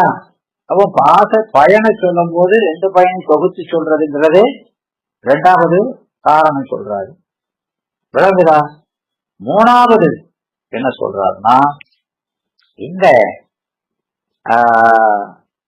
நூற்பாவுல இந்த முக்கிய பத்தி பேசணும். முடிந்த பயனாகிய இந்த முக்கிய பற்றி பல மதத்தவர் சமயத்தினர் பாச நீங்காமலே அதெல்லாம் முக்கியன்னு சொல்றாங்க. விளங்குதா? பாசத்தோடு இருந்து கொண்டே. அப்போ பாச நீக்கம்ங்கிற பயனை சொல்லும் போது அதுவே முத்தி சொல்ற சமயத்தால் யாருங்கிறதையும், அப்ப இது முத்தியை பற்றி சொல்றது நூற்பாவுல. மற்ற ஏனைய சமயத்தால் பாசத்தோடு இருக்கிறத முச்சியும், மாயையோடு இருக்கிறத முச்சியும் சொல்றது, கண்மத்தோட இருக்கிறத முச்சியும், ஆணவத்தோட இருக்கிற முச்சி, இவங்களையெல்லாம் தொகுத்து இவங்க சொல்றதெல்லாம் முச்சி ஆகாது, பேரளவுல சொன்னாலும் அது முச்சி இல்ல அப்படின்னு. அப்ப சந்தர்ப்ப நிராகரணத்துல சொல்லக்கூடிய கருத்தை எல்லாத்தையும், அப்போ அந்த 11ஆம் நூற்பா எவ்வளவு சரி, எத்தனை கருத்தாங்க சரின்னு சொல்கிறார். புரியுதாமா? ஆமா, அப்படி ஒரு செறிவான நூற்பாதான் இந்த 11ஆம் நூற்பா. விளங்குதா? அது முதல் நூல்ல இருந்து வித்தியாசமாக்கி சொல்றாரு. அப்போ இந்த 11ஆம் நூற்பாவுல அந்த முதல் நூல்ல எப்படி சொன்னாரு?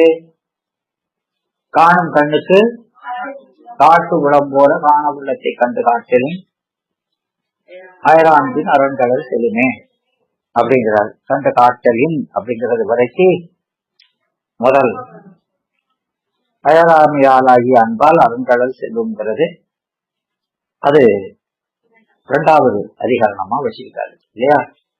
இப்போ இந்த நூல்ல எப்படி சொல்றாரு? இதுல எப்படி சொல்றாரு? இந்த வழிநூல் ஆசிரியர் எப்படி சொல்றாரு சொல்லுமா? என்னடா அந்த 5 பாடம் முதல்ல பாச நீக்கம், அதை விடுங்க. பாச நீக்காத 5 பாடம் விடுங்க. அதுக்கப்புறம் முதல் அதிகரணம் 2வது அதிகரணம் இருக்காதியா, அதை எப்படி சொல்றது? எப்படி பகுத்து சொல்றாரு? மொத்தம் 12 பாட்டு இல்லாமா, ஒரு சூத்திரம் ஒரு பாட்டு இல்லையா? அதுக்கப்புறம் 5 பாட்டு பாச நீக்கம் அகலும் குற்றம்ங்கிறது இல்லையா? அதுக்கப்புறம் அந்த பயன் சொல்றாரு இல்லையா? ஆமா. அப்போ அதுல அந்த முதல் அதிகரணத்துக்கு ஒரே ஒரு பாட்டு தான், முதல் அதிகரணத்துக்கு ஒரே பாட்டு தான் இல்லையா? ஆமா. அங்க முதல் நூல்ல கூட முதல் அதிகரணத்துக்கு 2 பாட்டு வைக்கிறாரு. 2 பாட்டு வச்சிருக்காரா இல்லையா? வச்சிருக்காரா இல்லையாமா? ஆமா வச்சிருக்காரு.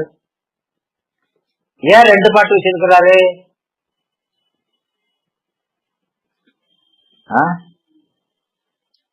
2 பாட்டு வச்சிருக்கிறாரு. ஏன் 2 பாட்டு வச்சிருக்கிறாரு? இதெல்லாம் நம்ம பார்த்து தானே, பார்த்துதான் இப்ப 2க்கு வந்திருக்கிறோம். அப்பதான் சொல்லுங்க, டாண்டான்னு சொல்லுங்க. ஏன் வச்சிருக்கிறாருன்னா, முதல்ல அந்த 11ஆம் நூற்பாவுல நாம இறைவன் உபகாரத்தை சொல்லும் போது அந்த உபகாரத்தின் மேல தடை எழுப்புறான். என்ன தடை எழுப்புறான்? இறைவன் காட்டியும் கண்டு வரணும்னு சொல்லி உபகாரம் செய்யறாங்கிறோம். ஏன் அப்படி சொல்லாத? இந்த கருத்து மேல ஒரு அப்செக்ஷன் வருது. என்ன வருது? காட்டுனா மட்டும் போதிக்காம கூட இருந்து காணா பிரச்சனை, அவன் விகாரம் அடைஞ்சிருவான் அப்படின்னு சொல்றவன் யாரு? ஆமா. வேற என்ன வருது அதுல? இது ஒண்ணுதான் முதல் நூல்ல சொல்றாரு. இங்க அடிஷனலா இன்னொன்னு சொல்றாரு வழி நூல்ல. என்ன சொல்றாரு? என்ன சொல்றாரு சொல்லு. என்ன சொல்றாருன்னா, இவனுக்கு பேரு என்ன பேரு? அபிகாரவாதி. ஈஸ்வர அபிகாரவாதி இல்லையா? அவன் விகாரம் அடைய மாட்டான். இப்படி நீ சொன்னது மாதிரிதான் விகாரம் அடைஞ்சிருவான் அப்படின்னு சொல்றது. என்னன்னா பேதவாதி. பேதவாதி ஏன் அது தேவையே இல்லையா? என்ன சொல்றாங்க? ஆமா, இவன் உபகாரத்துல ஒரு பகுதியை தான் மறுத்தான். ஒருத்தான் அதே தேவையில்லை. நான் என்ன தேவையில்லை? பாசம் போயாச்சுன்னா நீங்க நானும் ஒண்ணுயா, அவன் பொண்ணு நானும் பொண்ணு. அதனால அதுக்கப்புறம் போய் ஒழுங்க அடங்கன்னு அந்த பேச்செல்லாம் பேசாது. சிவசமவாதி தான் அங்க 11 கடையை எழுப்பி அவனைத்தான் ரொம்ப பெருசா பேசணும். ஆனா இங்க இவன் அப்படி சொல்றான், அவங்களை மறுக்கிறோம் இல்லையா? அப்போ அங்க 2 பாட்டு வைக்கணும். ஒன்னும் அவன் விகாரம் அடைய மாட்டாயா, அவன் நீ சொல்ற மாதிரி விகாரம் அடைய மாட்டான். ஏன் அப்படின்னு அதுக்கு ஒரு காரணம் சொல்றாரு. அவன் ஒரு சேர அறிதவன், நாம ஒன்னா அறிதவன், நாம தான் அது மாதிரியா மாறுறோம். அவன் எப்படினாலும் ஒரே மாதிரிதான் நிற்பான், ஒன்றாது நிற்பான். அவன் எப்படி நிற்பான்? எல்லா பொருளும் ஒன்றி நின்றாலும் ஒன்றாக நிற்பான். அப்படி அது அந்த மயமா தான் மாறுவதில்லை. அதனால அவனுக்கு அவன் இயல்பே அப்படியா. அதனால ஏன் நீ கூட நின்னா அப்படி ஆயிடுவாங்க, எல்லாத்துக்கூடயும் தான் நிற்கான், அவன் அப்படி ஆகவே மாட்டான் அப்படின்னு அவனை மறுக்கிறது. 2வது பாட்டு எதுக்கு வச்சிருக்கிறாரு?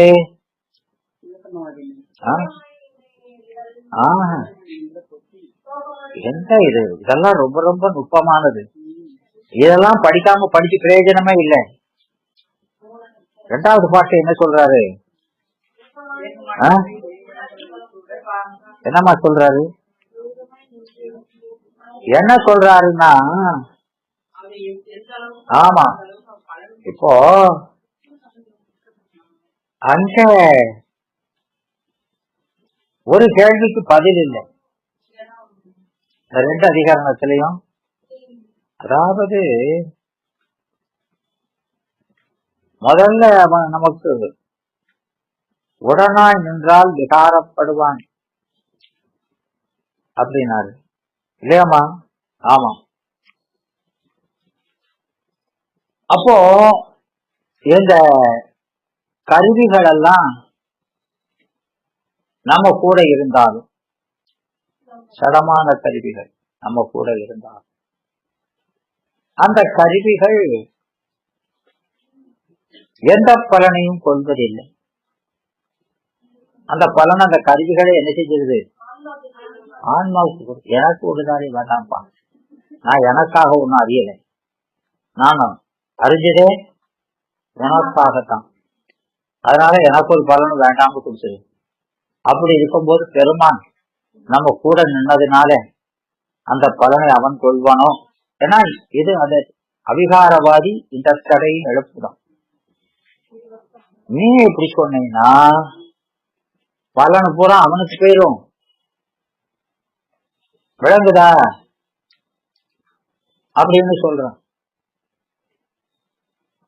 யார் செலுத்தினானோ அவனுக்கு போயிரும் அப்படின்னு சொல்றான். அதையும் மறுக்கணுமா இல்லையா? அப்படி போகாது அப்படின்னு மறுக்கணும். அது இங்க மறுத்தலை, எங்கேயும் மறுத்தலை. அதனால இந்த 2வது வெண்பாவுல அப்போ இறைவன் நம்ம கூட உடனா நிக்கணும்.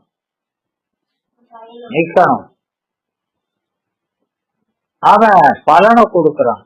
பலனை கொடுப்பவன் கண்டிப்பா நிக்கணும்னு அதை நிக்கணும்னு பொதுவா சொன்னதை இங்க வலியுறுத்துறாரு. கண்டிப்பா நின்ன ஆகணும், ஏன்னா பலன் கொடுக்கான் அப்படின்னு அதை உறுதி செய்வதை சொல்றது கூட, அப்படி கூட நின்னதுனால அவன் பலனை எடுத்துக்கொள்ள மாட்டான்ங்கிறத இந்த உதாரண வெண்பாக்குள்ளேயே ஒரு மேற்கோள் ஏது திருட்டாந்தத்தை வச்சு அந்த கேள்விக்கும் பதில் சொன்னதாக ஆக்குகிறான். அங்க விட்டு போனதுக்கும் அது உரையாசிரியர் செய்யறது. உரையாசிரியர் அப்படி பதில் சொல்லி இந்த வெண்பாவுக்கு விளக்கம் சொல்லி அந்த விட்டு போனதும் இதுல நீங்கிறது. ஆக இப்படி 2 அதிகாரம் வச்சிருக்க. இங்க வழி நூல்ல ஒரே பாட்டு தான். என்ன உலகுல நீ இங்க முக்கிய பேசாத, கட்டு நிலையா இருந்தாலும் சரி,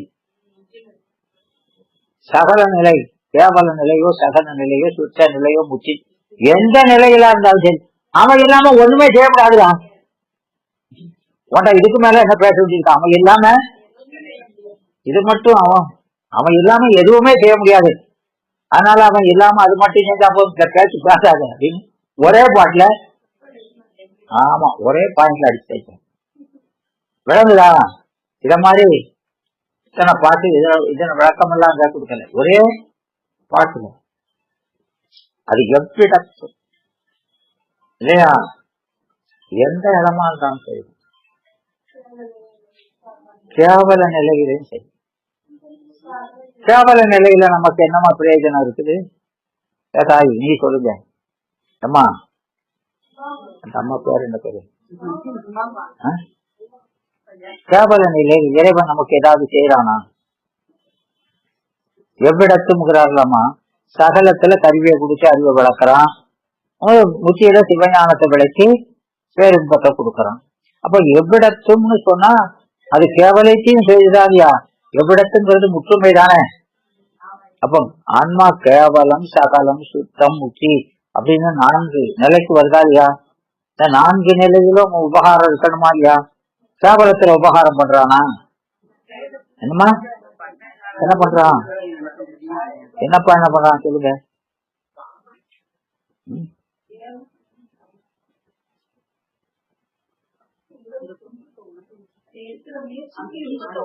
உணர வைக்கிறார் இல்லையா? துன்பங்கிறதே உணர வைக்கணும்ல, உணரணும்ல. உணராத உயிர்கள் இருக்குதுல்ல.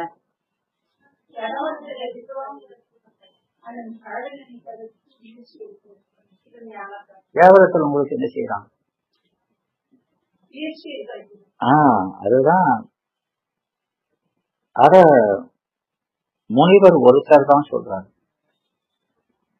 முனிவர் ஒருத்தர் தான் நூற்பாவுல சொல்றாரு. இப்ப முக்கியில நீ சிவபுண்ணியம் எல்லாம் செய்யற, அதுக்கு என்ன காரணம், இதுக்கு என்ன காரணம், வரிசையா ஒரு காரணமா கேட்டே வர்றாரு. அப்போ எல்லாத்துக்கும் மூல காரணம் என்னதுன்னா அவனுடைய கருணை மட்டும்தான். வேற உன் சாமர்த்தியம் எல்லாம் ஒரு காரணமும். இறைவனுடைய செயலுக்கு காரணம் இது அதுன்னு சொல்லாதங்க. நீ எது செஞ்சாலும் அது இறைவன் செய்வதற்கு காரணமாக ஆகாது. அவனுடைய கருணை ஒன்றுதான்.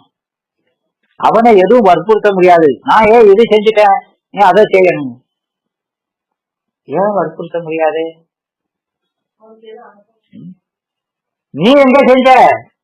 நீ ஒரு காலம் செய்யல. எல்லாத்தையும் யார் செய்யறது? அவன்தான் இல்லையா? இதெல்லாம் உணர்ந்ததுதான் ஏகநாதன். அதனாலதான் நாம் அந்த பூசையிலேயே நான் வெறும் பயன், என எதுவும் ஏற்றுக்கொள்வதற்கு எனக்கு உரிமையே இல்லை. ஏன்னா பூசையா செய்ததே நீதான் இல்லையா? பிறகு அந்த பலன் எடுத்ததுக்கு எனக்கு என்ன உரிமை இருக்குது? பெருமாட்ட எல்லாத்தையும் ஒப்படைச்சிடலாம். எனக்கு நீ ஒருத்தம் போ, எதுவுமே எனக்கு நீ எது கொடுக்கணுமோ அதை கொடு. அடிமைகளுக்கு எதையும் கேட்பதற்கு உரிமை இல்லை அப்படின்னு சமர்ப்பிக்கிறோம். விளங்குதாமா? அப்போ அந்த கேவல கிடக்கையில கேவல நிலையில இருந்து நாம அடுத்த நிலைக்கு தகுதி பெறுதமா இல்லையா? அந்த தகுதியை யார் உண்டாக்குறா?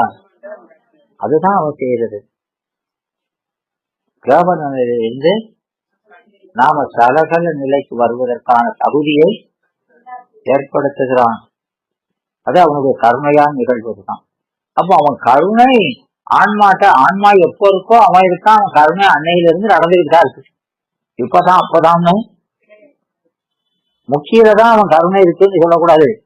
கேவலத்திலிருந்தே அவன் கருணை மட்டும் நிகழ்ந்துட்டு தான் இருக்குது. விளங்குதா? ஆமா.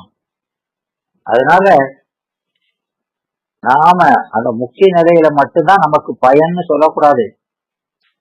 எல்லா நிலையுமே நமக்கு பயன்தான். விளங்குதா? ஆமா. அதனால எங்க அந்த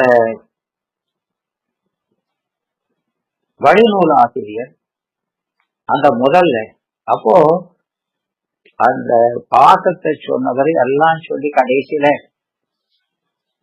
நெல்லுக்கு நெல்லுக்கு நெல்லினுக்கு அப்படின்னா நெல்லுக்கு என்ன? நெல்லுன்னா என்னமா? என்னமா? நெல்லுங்கிறது இங்க ஆன்மா. பசு நெல்லுன்னா என்ன சொல்லணும்? ஆன்மான்னு சொல்லக்கூடாது. அரிசினா தான் ஆன்மா இல்லையா? நெல்லுன்னா என்ன சொல்லணும்? பசு அப்படிங்க. விளங்குதா? ஏன்னா பாசத்தோடு இருக்கிறதானே. நெல்லுனா எல்லா குற்றங்களோடு இருக்குதா இல்லையா? எல்லா குற்றங்களோடு இருக்கிறது பேர் தான் பசு இல்லையா? அப்போ நெல்லுங்கிறது இந்த பசு. நெல்லுனுக்கு அந்த குற்றங்கள் எப்ப வந்தது? குற்றமா இருப்பது என்னது? பூமி தவிடும் முளை இல்லையா? இதெல்லாம் எப்ப வந்தது? அதான் நெல்லுனுக்கு. பூமி தவிடு அனாதியாய். இது எப்ப வந்தது? இடையில வந்ததே இல்லை. நாம எப்போ இருக்கோமோ அப்பவே அனாதி குற்றம். அப்போ இது எப்படி நம்மகிட்ட நீங்கும்? எப்பமா நீங்கும்?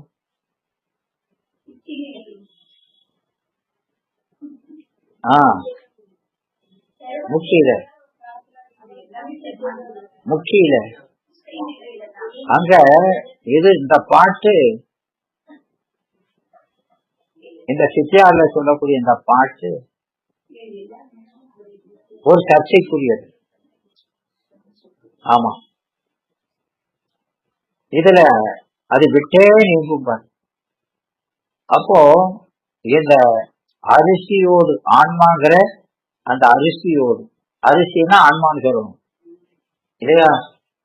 அரிசியோடும் சகசமாய் நின்ற முளை தவிடு உமிகள் அந்த அரிசியை விட்டு கெட்டு ஒழிய அரிசி கேடின்றி நிலை பெறுதல் போல. இது யார மறுக்கிறது? இதை யார மறுக்கிறது? பாடானவாதியை மறுக்கிறது.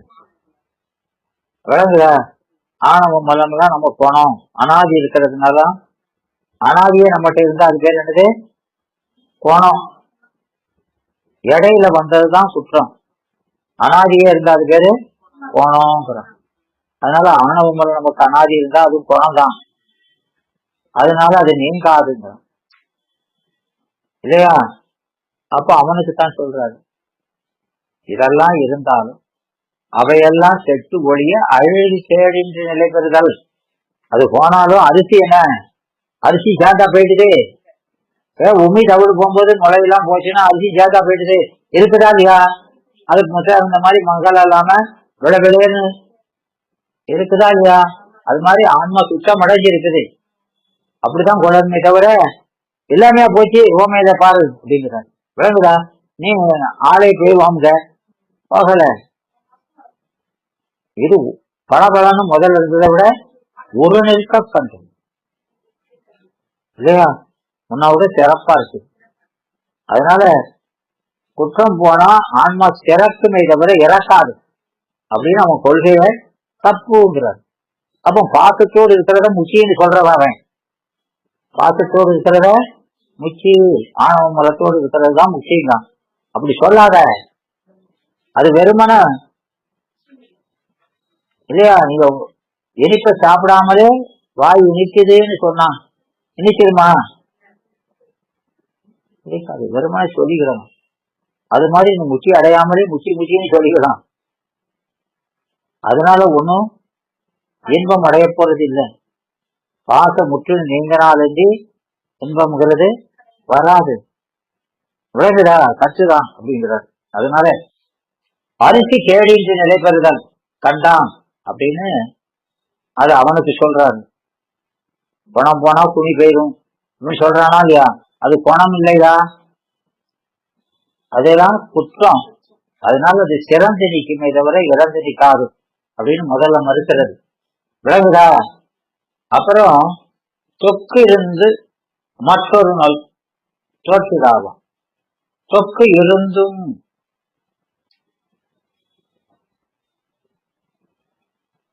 இல்லையா? சொக்கு இருந்தும்னா என்ன?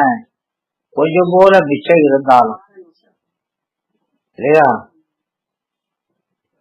அந்த முளை, தவிடு, உமி போன்றவை கொஞ்சமா இருந்தாலும் அடங்கி நிற்குமேன் அந்த அரிசி முன்போல வேறு ஒரு நெல்லை தோன்றுவதற்கு காரணமாதல் செல்லாது. இப்ப சீட்சை கொடுக்கறான், இதான் கொடுக்குது. சீட்சை கொடுத்த பிறகும் 8ஆம் நூற்பாவில சொன்ன மாதிரி உடனே முச்சி அடைஞ்சிருக்கணும். இவன் அடையாம இருக்கான்னா கொஞ்சம் காட்சி இருக்குன்னு அர்த்தம். அப்படி காட்சி இருந்தாலும் அதனால பிறக்க மாட்டான். அவன் அதனால பிறந்துட மாட்டான். ஏன் பிறக்க மாட்டான்? ஏன் பிறக்க மாட்டான்? கேட்ட ஞானத்தை எப்ப பெற்றானோ அப்போதே பிறகு போயிடுது. இப்ப தீட்ட ஆரம்பிச்சாச்சு அப்படின்னா அது கொஞ்சம் மிச்சம் இருந்தா கூட என்ன செய்யும்? ஆமா, கொஞ்ச நாள் அது போறதுக்கு கொஞ்சம் நாள் எடுத்து நீ போகுமே தவிர அதனால மேல பிறக்கிறதுங்கிறது அதை லேசா உரிசாட்சின்னு சொன்னா அவ்வளவுதான். அதோட என்னாச்சு? பிறகு ஓஞ்சது. சொற்கு இருந்தும் அப்படிங்கிறது தெளிவு சிறப்பு. கொஞ்சம் போல தவிடு மிச்சம் இருக்குது, கொஞ்சம் போல மரம் ஒட்டிட்டு இருக்குது, இருந்தாங்க முளைக்காது. இது சீவன் புத்தருக்கு சொல்றது விளங்குதா? சொக்கு இருந்தும். இப்போ இவன்றையும் சரி, இப்ப நம்ம 11ஆம் நூற்பாவுல சொல்லக்கூடிய அபரமுத்தருக்கு சரி, இதுக்கு பின்னால வரக்கூடிய சீவன் புத்தருக்கும் கொஞ்சம் பாக்கி இருக்குது. அதனாலதான் இருக்காவும். ஆனாலும் அவன் பிறக்க மாட்டாயா? விளங்குதா? அங்க மாதிரி இருந்தது பிறந்தாமனு சொல்ல முடியாது. ஏமா கொஞ்சம் போல ஒட்டிட்டு இருக்குன்னா அதை முளைக்கப்பட்டாது, முளைக்காது அப்படின்னு சொல்றாரு. அதுக்கு ஓமைய பஜி காட்டுறாரு. விளங்குதா? அதனால தொக்கி இருந்தும் அது இருந்தா கூட மட்டும் ஒரு நாள் தோற்றிதான் அந்த முளை அது அடங்கி நிற்க வேணும். அந்த அரிசி முன்போல வேறொரு நெல்லை தோன்றுவதற்கு காரணமாதல் செல்லாது. அப்படி செல்லாமையால் சொல்லையடி துகளற்ற அரிசியின்பால் இல்லை. அப்போ துகளற்ற, துகள்னா குற்றம், துகள்னாது அது துகள்ங்கிறது பெரும்பாலும் ஆணவத்தை குறிக்கும். துகள் அறுபோதம்னு இருக்கா இல்லையா? தனி காய்தான். துகள்னா துகள் அறுபோதம்னா துகள்ங்கிறது ஆணவ மலம், துகள் அறுபோதம்ங்கிறது அந்த ஆணவத்தை தான். அப்போ துகள் அருந்தால் உதிக்கிற போதம் இல்லையா? அப்போ இங்க சொல்லியதின் துகளற்ற அரிசி இல்லையா? அங்க பூமி எல்லாம் நீங்கிற அரிசி.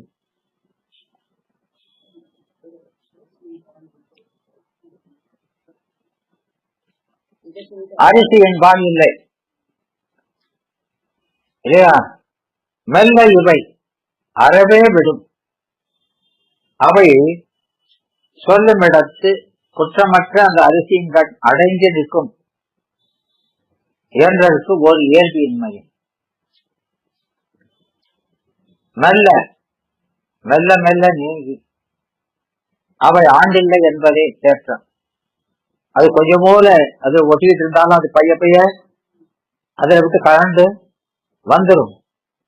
வந்துருமா இல்லையா? அது பழங்க வந்துடும் இல்லையா? பழங்கன்னா என்ன?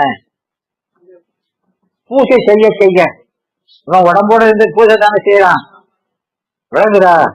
அதனால அது கலந்துரும் அப்படின்னு சொல்றாரு. அதனால அறவே விடும். இவை போல அனாதி அணுவை மேகு மலம், அனாதியே அணுவை மேதிருக்கிற மலம், உடல் கண்மம், மாயு கண்மங்கள், நல்ல சிவத்தி மூச்சியின் கண் விட்டே நீக்கும். அந்த முக்கி வரும்போது முழுமையா எல்லா மலங்களும் நீங்கிடும், விட்டே நீங்கும். பெற்ற ஆன்மாவை நன்றி நிற்கும். அதனால் நாசம் என்று. அப்போ அது மேல ஒரு கேள்வி எழுப்பி அதுக்கு பதிலா இதை சொல்லணும். இந்த பதில் எதுக்கு வந்தது? முதல்ல கொடுத்த ஸ்டேட்மெண்ட் மேல ஒரு அப்செக்ஷன், அந்த அப்செக்ஷனுக்கு தான் இது பதில். விளக்குதா? என்ன என்ன கேட்கிறான்? அப்போ இது விட்டே நீங்கும் அப்படின்னு சொல்ற மாதிரியா?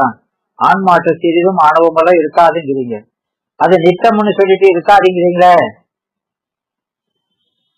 நித்தம்னு சொல்லிட்டு இருக்காதுன்னு சொல்றீங்களே, அது எங்க போச்சு அப்படின்னு கேட்கலாம்.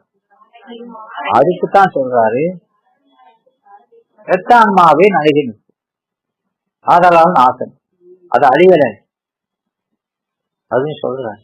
விளங்குதா? அப்போ என்ன சொல்லணும் நீங்க? இவங்கிட்ட அந்த விட்டே நீங்கும் அப்படிங்கிறது அறவே நீங்கும், அந்த விவகாரம் சேர்க்கும் அறவே நீங்கும் சொன்னது இல்லையா? அதன் காரியம் நீங்கும் என்பது, அதனுடைய காரியம் அது. அப்போ அந்த பற்று இங்க நல்ல கவனிங்க கொஞ்சம் சொல்றத, அந்த அரிசியை ஒட்டிக்கிட்டு இருக்கல, அந்த ஆணவமலம் அரிசியை ஒட்டி நிக்கிறதுனா அந்த அறிவுல காரியப்படுறது, அறிவுல அது அதுல இருந்து கலந்து நிற்குது, காரியப்படாம நிற்குது, அது கலந்து நிற்கிறது. அப்போ அதுக்கு அது நிகழாது, அது காரண நிலையில நிற்கிறது. விளங்குதா? அது இந்த ஆன்மா அது எங்க பற்றி இவனை பற்ற முடியாம நிற்குது. அந்த உமி இந்த அரிசியை பற்ற முடியாம நிற்குது, பற்றி நின்ற நிலை காரியப்பட்டிருக்கிறதுனால இது பற்றாம நிற்கிறா இல்லையா? அது காரியமே படாத நிலை. அப்ப முதல்ல லேட்டா பற்றி இருந்தது, அது அந்த வாசன ரூபமா இருந்தது. இப்ப அது கலந்துக்குது, அந்த அரிசியில இருந்து வெளியில வந்துருச்சு. அப்ப வெளியில வந்ததுன்னா அதனுடைய காரியம் சிறிதும் இதை விட நிகழல. ஆனாலும் அந்த அரிசி குவியல் கூட அது கடக்கு, அது கடந்துட்டு போகுது. அதனால இதுக்கு ஒரு பாதமும் இல்லை. ஆனா இது இதை பற்ற முடியல, அதனால அந்த அரிசியை போய் பற்றக்கூடிய ஆற்றல் இந்த உமிக்கு இல்லை. ஆனா அதன் காரியம் எங்க நிகழுது? ஆமா, விளங்குதா? மற்ற ஆன்மா பெற்ற ஆன்மாக்கிட்ட அது பற்றி நிற்குது, அது மறைச்சல, அந்த ஒளியை மறைச்சிட்டு இருக்கா இல்லையா? அந்த வெண்மையான ஒளி, அரிசியினுடைய ஒளி தெரியாத மறைச்சி தவிடு மறைச்சிருந்தாலியா? அந்த பூமி மறைச்சிட்டு நிற்கிறாதியா? அப்படி மறைச்சிட்டு அதுக்க வேலை செஞ்சுக்கிட்டு இருக்கு. இதுக்க மட்டும்தான், இதுக்க எப்படி நிற்கு? வேறா நிற்கு, அதுக்க உடனே நிற்கு. அதான் எப்படி அழகா சொல்றாரு பாருங்க. ஒரு பூமியையும் அரிசியை வச்சுக்கிட்டு இது யார்கிட்ட எப்படி வேலை செய்யுதுங்கிறத சூப்பரா சொல்கிறார். விளங்குதாமா? இது அந்த முதல் அதிகரணத்துல அவரு அந்த சிவானுபூதியில மும்மலமும் சேர்த்திக்காம,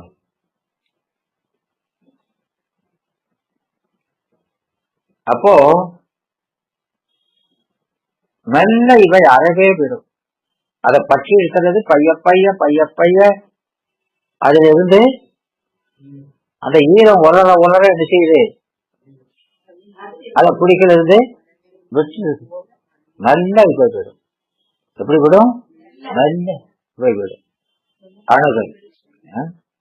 அதனால அனாதி அணுகை மேபு மலம் உடல் கண்மம், இந்த அணுகை மேல் இருக்கிற மலம் உடல் கண்மம் இவையெல்லாம் நல்ல சிவத்தின் கண் விட்டே நீங்கும். அப்போ அந்த ஆன்மாட்ட அந்த ஆணவ மலம் இல்லை இல்லையா? பூமி இல்லை, தவிடும் இல்லை, முளையும் இல்லை. இது மூணு நீங்கி நிற்கிற நிலைக்கு பேர் தான் முக்தி. மூணு மலமும் நீங்கினாதான் முக்தி.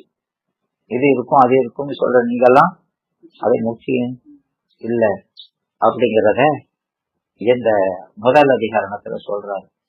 அதனால விட்டே நிற்கும், நல்ல சிவவிச்சு பெற்றான்மாவின் அணுகி நிற்கும். ஆதலால் அது ஆணவ மலை இல்லாம போயிட்டு நிச்சயம்ங்கிறதுக்கு எழுத்து இல்லை. அவன்கிட்ட வேலை செஞ்சுட்டு இருக்கு, இவன்கிட்ட இருக்கு, இவன் செய்யும் வேலை செய்யாம இருக்கு. இவனே அந்த ஆன்மாவை பற்ற முடியாம இருக்கு.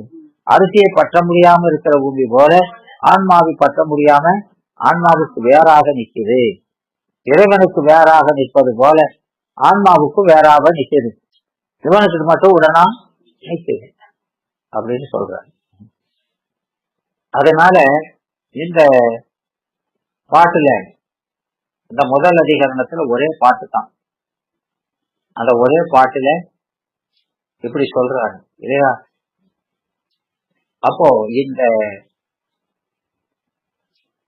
காயம் ஒழிந்தால் சுத்தனாகி, காயம் ஒழிந்தால் சுத்தனாகி,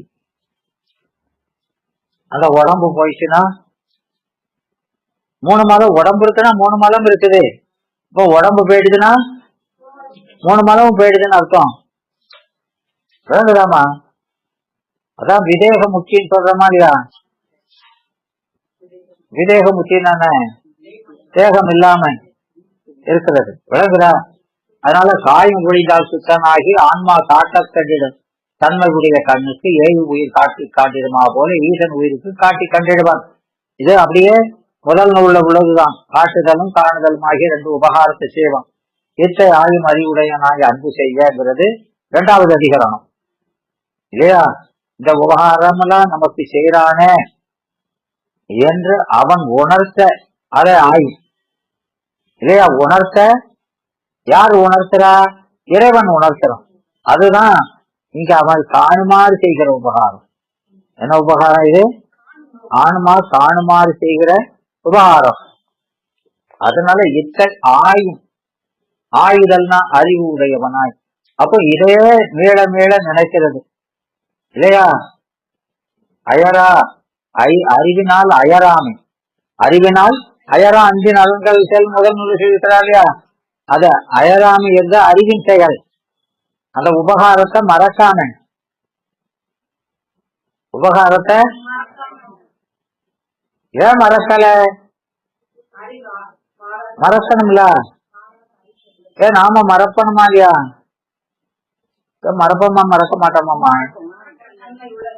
காலையில என்ன சாப்பிட்டீங்க? மறந்துருக்குமே.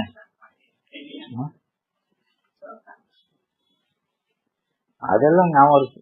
சாதனை செய்து வந்ததுனால, என்னப்பா?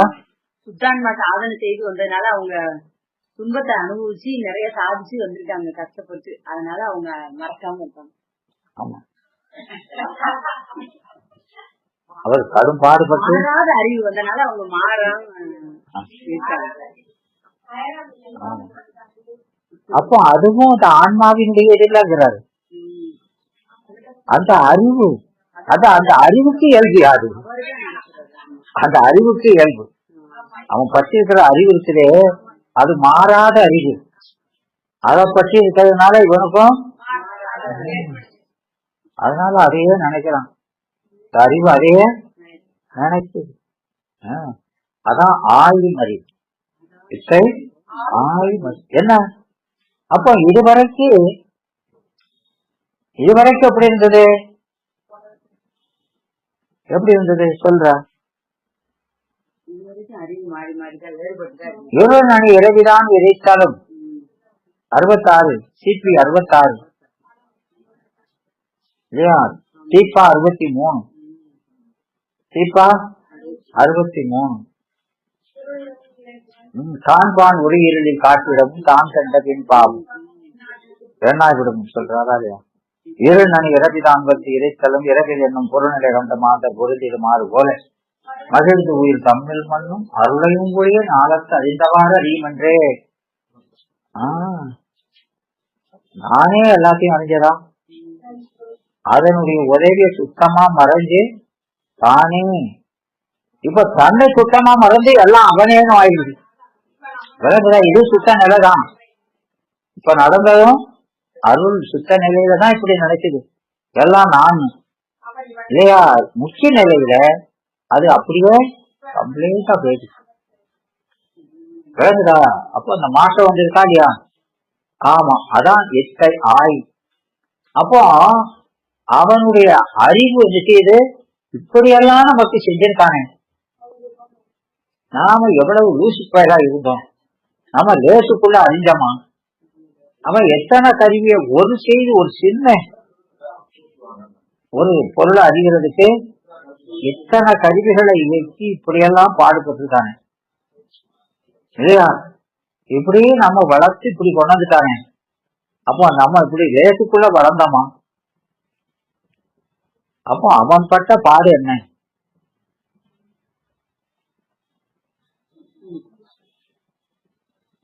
இதத்தான் திருக்குறள்ல மக்களுக்கு சொல்றாரு இல்லையா?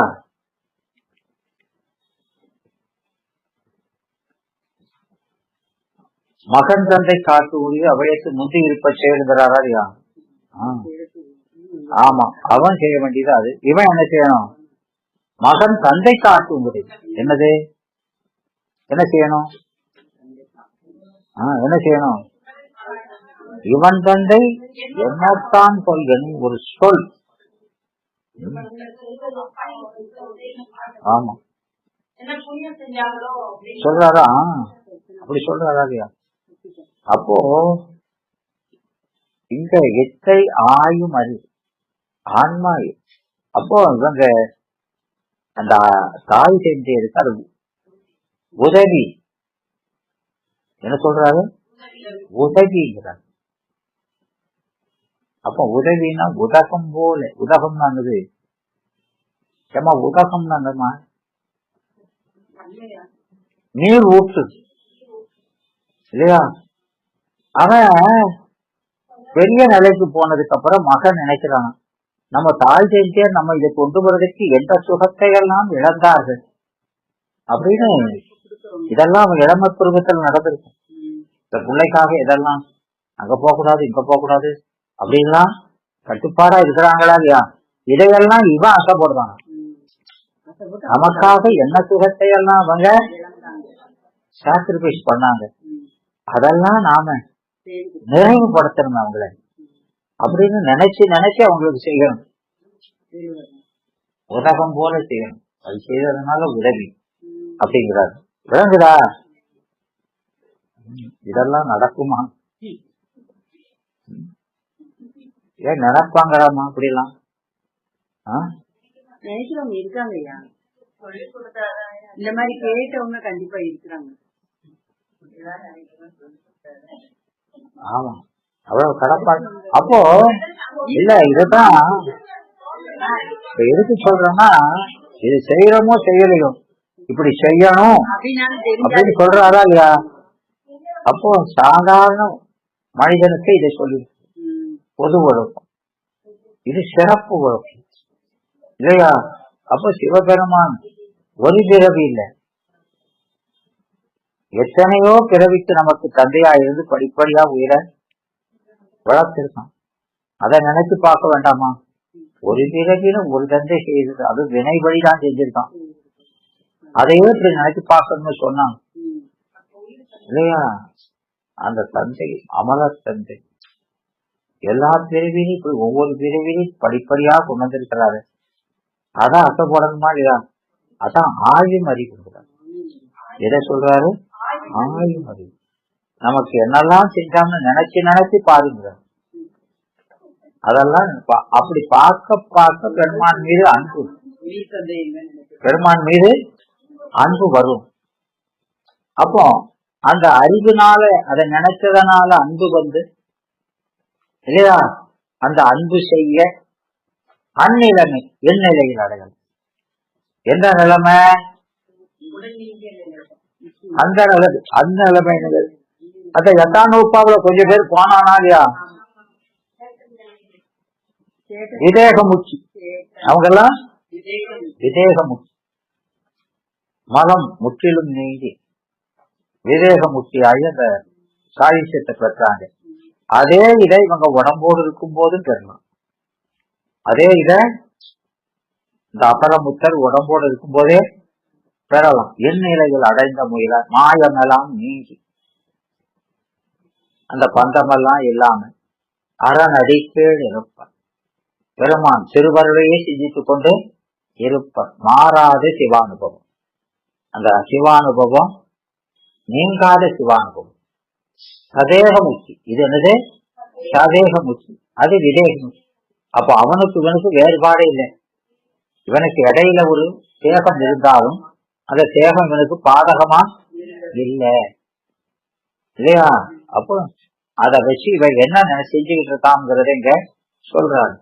அதனால அப்படி சொல்லும் போது அது மேல ஏற்படுகிற தடைகளை, இல்லையா, அங்க நமக்கு முதல் நூல்ல அறிவை விளக்குறது ஒரு பாட்டு, இச்சையை விளக்குறது ஒரு பாட்டு, செயலை விளக்குறது ஒரு பாட்டு, இல்லையா? அப்புறம் நாம எப்படி அத்விதமாகிறதுன்னு ஒரு பாட்டு. இப்படி மாறுனா விகாரம் அடையில, ஆன்மா விகாரம் அடையிலதான் அழிபொருள் ஆயுதமா காணாலும் ஒரு தடைக்கு அது சொல்லு. அப்படி 5 பாட்டு வச்சிருக்கிறாரு, இல்லையா? அதே மாதிரி இந்த வழிநூல் ஆசிரியர் அவரும் 5 பாட்டு தான் வச்சிருக்கிறாரு. 2வது அதிகரணத்துல 5 பாட்டு தான் வைக்கிறார். முதல் அதிகரணத்துலதான் ஒரு பாட்டை, 2 பாட்டுக்கு ஒரு பாட்டு வச்சிருக்கிறார். விளங்குதா? இங்க அப்போ இறைவன் அந்த நாம அந்த அறிவுனால அவன் உபகாரத்தை உணர்த்தினதுனால அந்த உபகாரத்தை நம்ம அறிவினாலே விடவிடாது நினைக்க நினைக்க அவன் மேல அறிவு என்ன ஆகுது? அறிவு என்ன ஆகுமா? அவனை மட்டுமே நினைக்கிற அறிவு. அப்போ அந்த சிவஞானத்துக்கு விடையும் சிவம். இப்ப அது நிகழ்தா இல்லையா? சிவஞானத்துக்கு விடையும் விளங்குதா? இப்ப அறிவு விளங்கிடுச்சு. அந்த அறிவினால் செய்யக்கூடிய விலை கொண்டு எதை அறியணுமோ அதுவும் நிகழ்ந்துச்சா இல்லையா? அதான் 10க்கும் இதுக்கு வித்தியாசம். எல்லாம் நல்ல நுட்பமா கவனிக்கணும். அது அறிவு விளங்கிச்சுன்னா பொதுமையில தான் விளங்கிச்சு. இங்க எதுல விளங்கி இருக்குது? அவன் எதை உணர்த்தினானோ அதை முழுவதுமாய், அவன் உபகாரத்தை முழுவதுமாய் அறிந்து நிற்கிறது. விளங்குதா? அப்ப அந்த அறிவின் பயன் இங்க நிகழுது. அந்த அறிவு நிகழ்ந்தது. அறிவின் பயன் இந்த அறிவை கொடுத்தவன் அறிகிறதுனா அந்த உபகாரத்தை அறிகிறது தானே, இல்லையா? அப்ப அவன் அதை உணர்த்துறான். இந்த ஆன்மா அதை மட்டுமே அசை போட்டுக்கிட்டு அப்படியே இருக்குது, இல்லையா? அப்படின்னு சொல்றது. அப்படியே அசை போட்டா அவன் மேல அன்பு பெருக்குது. அந்த அன்பை அதை பெருக்கிறது யாரு? அது எப்படி பெருக்கிறாங்கிறத 2வது பாட்டுல சொல்வார். இப்போ அந்த முதல் பாட்டுல அவன் அறிவை விளக்குறது. அப்போ அவன் அறிவை விளக்குனாம்னா இல்லையா, அறிவை விளக்கி அவனுக்கு காட்சிப்படணும். அந்த தாமரை அலர்ச்சி அந்த சூரியன் அதுக்கு நேரே காட்சி கொடுப்பது போல பெருமான் என்ன செய்யறாரு? தன்னை விரும்புகிற நேசத்தாருக்கு இந்த பாசத்தை நீக்கி அந்த தாமரை போல அலர்ச்சி தான் நேர காட்சியும் கொடுக்கான். இதான முதல் நூல்ல சொல்லி இருக்கிறாரு. இந்த வழி நூல்ல என்ன சொல்றாரு? அவன் அந்த அப்படி நின்னாமன்னா எல்லாத்தையும் பார்க்கணுமே. இது அங்கேயே வருது. அது பாசத்தார் நேசத்தார்னு 2ஆ பிரிக்கிறான். பாசத்தாருக்கு அவன் இருளாகவே அங்கேயும் காட்சி கொடுக்கான். எப்படி காட்சி கொடுக்கான்? அவனுக்கு அறிவுல இருள் நிற்கிறதுனால இருளாகவே காட்சி கொடுத்து நிற்கான், இல்லையா? இவனுக்கு என்ன செய்யறான்? இவனுக்கு நேசத்தாருக்கு அந்த பாசத்தை நீக்கி, இறைவனை அறிவதற்கு தடையா இருக்கிற பாசத்தை நீக்கி அவன் காட்சியும் கொடுத்தான். அது குருடரும் கண்ணுல படலம் உள்ளவரும் நல்ல கண்ணுக்காரங்க எல்லாரும் குருடன் எல்லாம் ஒன்னா நின்னாரும், இல்லையா? நல்லா நின்னாலும் சூரியன் எல்லாத்துக்கும் ஒண்ணு போல. ஆமா, இவங்களுக்கு இருளாயே நிற்கான், இவங்களுக்கு புலப்பட்டு நிற்கான். அப்படி 2 வேறுபாடு இருக்கா இல்லையா? அதனால அவன் எந்த நன்னாலும் எல்லாருக்கும் அவன் காட்சிப்பட மாட்டான்.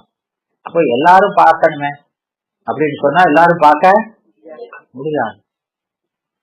அவ எங்கும் நிறைஞ்சிருக்கான்னா ஆன்மாவும் எங்கும் நிறைஞ்சிருக்காரு பார்க்கணும்னா எங்கும் நிறைந்த அறிவு விளங்காதபடி எங்கும் நிறைந்தவனை பார்க்க முடியாது அப்படிங்கறத அங்க சொல்றாரு, இல்லையா? அதுக்கு உதாரணம் நமக்கு தெரிஞ்சதை சொல்ல, இங்கும் தான் அந்த கருத்து, இல்லையா? கண்ணு இருக்கு, காட்சி இல்லை இல்லையா? அப்போ ஆன்மாவுக்கு சிவஞானம்னு தெளிந்த அறிவு இல்லை. அது இல்லாத அந்தகருக்கு சூரியன் அவன் ஒளிமயமா நின்னாலும் அதுவும் இருளாத்தான் தெரியும். அதுபோல இறைவன் காட்சி கொடுத்தாலும் இவங்க கண்ணுக்கு தெரிய மாட்டான். ஈசன் அருட்கண் இல்லாருக்கு அந்த சிவஞானம்ங்கிற கண்ணு விளக்கா இருக்கு. அவன் ஒளியாக இருந்தா கூட இவங்களை பார்க்கிற இவங்களுக்கு அது அறிகிற அறிவு விளங்கலே இல்லையா? அவன் ஒளியாக நின்றாலும் இவர்களுக்கு எப்படி தெரியும்? இருளாகத்தான் தெரியும் இல்லையா? அவன் இருட்கண்ணாகவே நிற்கிறான். அவங்களுக்கு என்ன கண்ணா இருக்கிறான்? இருட்கண்ணாகவே தான் நிற்கிறான். ஆனால் நேசத்தாருக்கு பெருமானிடத்துல வெறுப்பு கொண்டிருக்கிறவங்களுக்கு பல தாமரைகள் ஒரே குளத்துல இருந்தாலும் எல்லா தாமரையும் அலர்லிய. இது 2வது ஓமையை சொல்றாரு. அவ பக்குவம் உடையதுக்கு மட்டும்தானே அலர்த்துது. அது போல இறைவன் பாதபட்சம் இல்லை. அந்த தாமரைகளை பக்குவம் பட செய்கிறான். இந்த தாமரைக்கு பலனை கொடுக்கிறான். அவங்களுக்கு மருந்த கொடுக்கிறான். இவங்களுக்கு உணவை கொடுக்கிறான். அதனால இந்த பக்குவம் அடைந்ததுக்கு அந்த மலரை செய்து பருவம் சேர் உயிருக்கு. அதுபோல பக்குவம் அடைந்த உயிர்களுக்கு அந்த உயர்ந்த கருணையுடைய துங்க அரணா, துங்கம்னா உயர்ந்த இல்லையா? எதுல உயர்ந்தவன்? அறிவுல உயர்ந்த கருணையில உயர்ந்த இறைவன் ஞானக்கண் கொடுத்து பாக்குறேன் அறிவு விடை. அறிவு 10ல சொன்னாலும் ஒவ்வொரு விடயத்துக்கும் சொல்லணுமா இல்லையா? அதை இங்க சொல்ற ஞானக்கண் கொடுத்து அருளினாலே சோதிக்குள் சோதியா. இங்கதான் சோதிக்குள் உள் சோதி.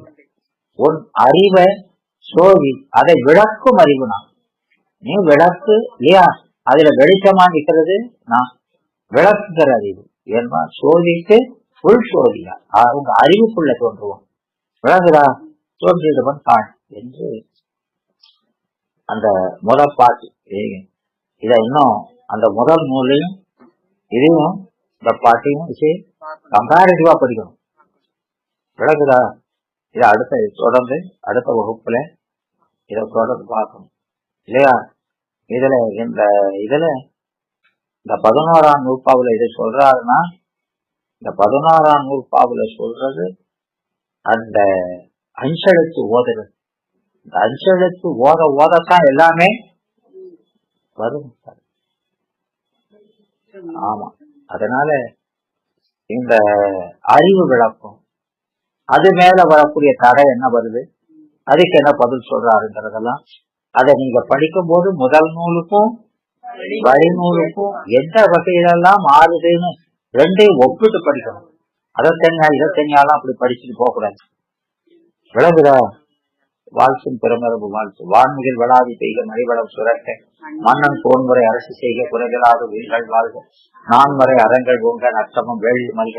மேன்மைகள் செய்வ நீதி விளங்குக உலகமெல்லாம். மேன்மைகள் செய்வ நீதி விளங்குக உலகமெல்லாம். மேன்மைகள் செய்வ நீதி விளங்குக உலகமெல்லாம். கைலாய பரம்பரையில் சிவஞான போது நெறிகாட்டுவென்னை பயில் வாழ்மை நீகண்டான் சந்ததி போர் மெய்ஞான பானுவாகி புயலாரும் பொழில் செய்து ஆபத்து துறைவாள் நமச்சிவாய தேவன் செயலாதி மரபுரையில் திருமரபு நீரூடி தகரமாறு திருச்சிற்றம்பலம்.